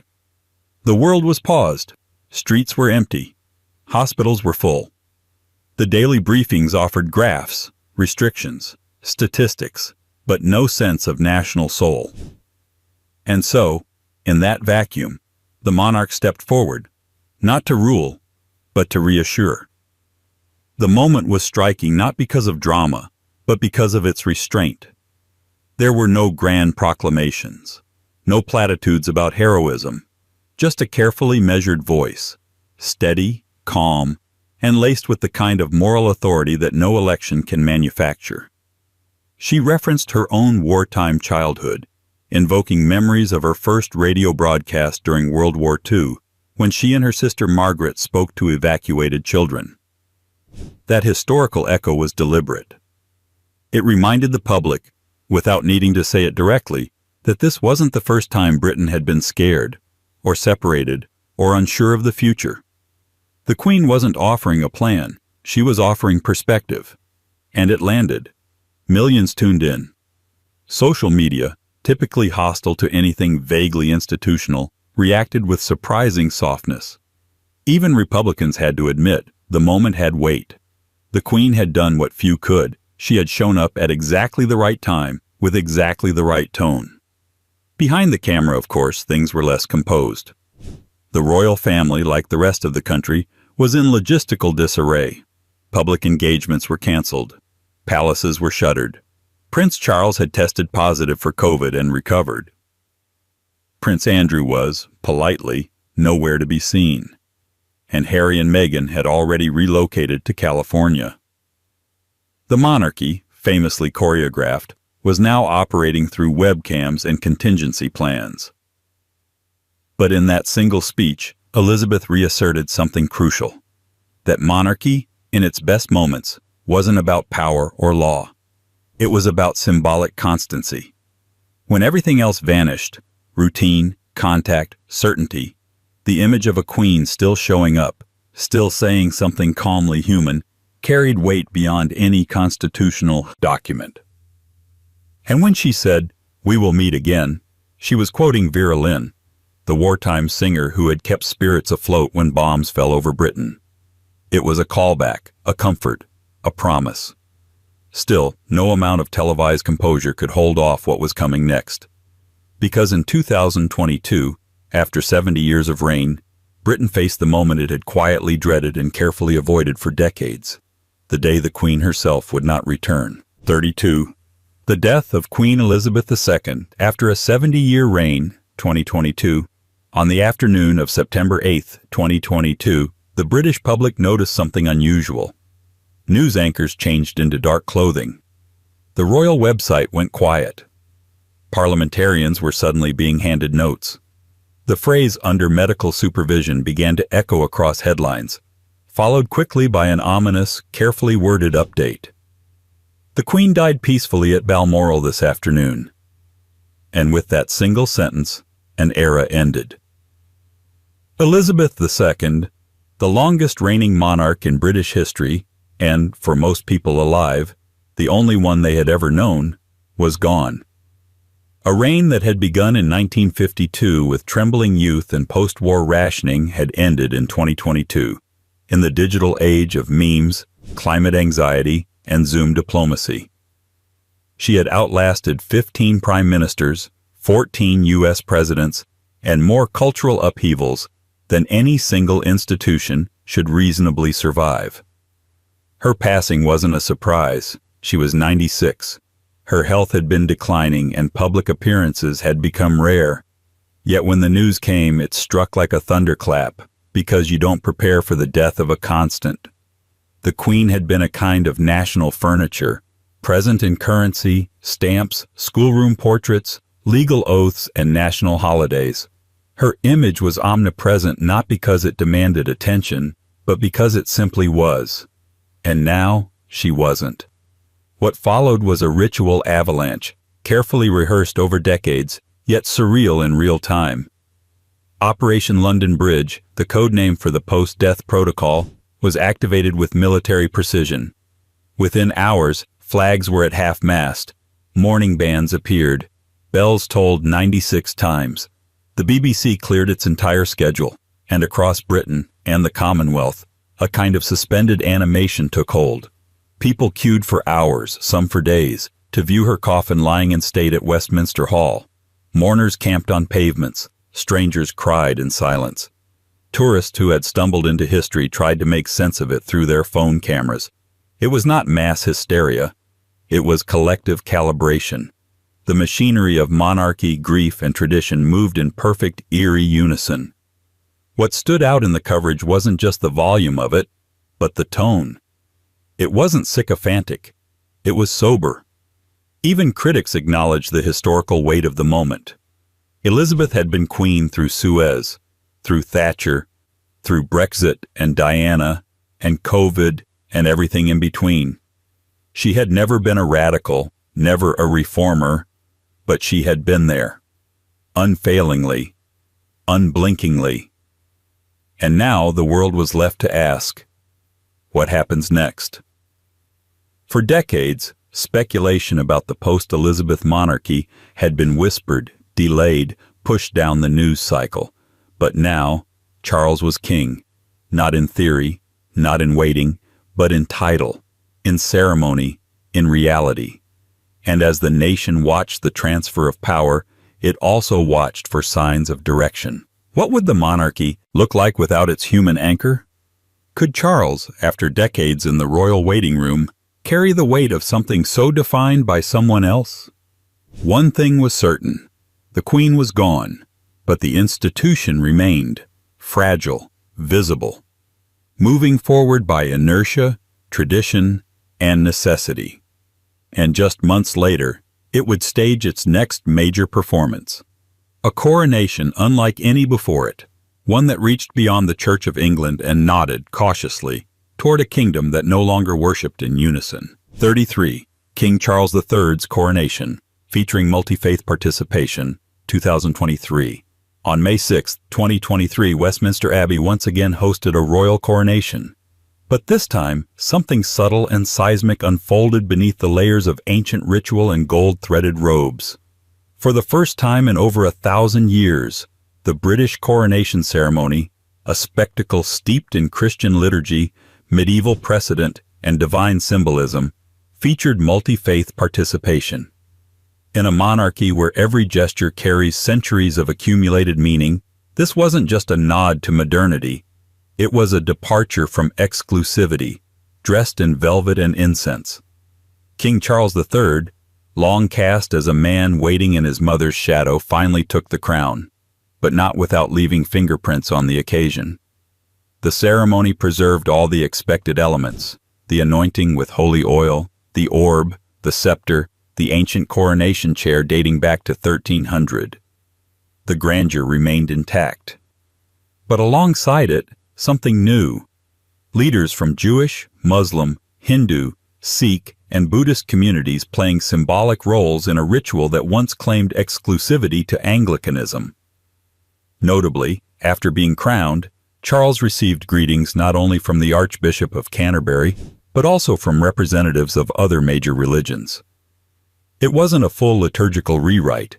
This was still a Church of England ceremony, but it was unmistakably a message. A statement that the British crown, once the head of an imperial Christian order, now existed in a country of plural identities, beliefs, and cultures. It was also, in its way, personal. Charles had long shown interest in interfaith dialogue. Decades earlier, he'd raised eyebrows by suggesting he would be defender of faith, rather than the traditional defender of the faith, a carefully subversive tweak to a title that dated back to Henry VIII's papal flattery before the Reformation tore things apart. Critics, of course, weren't all applauding. Traditionalists accused the ceremony of diluting sacred meaning. Secularists saw it as another attempt to make monarchy palatable in a society that increasingly questioned its necessity. But for many, the gesture mattered. Not because it solved anything, but because it acknowledged something.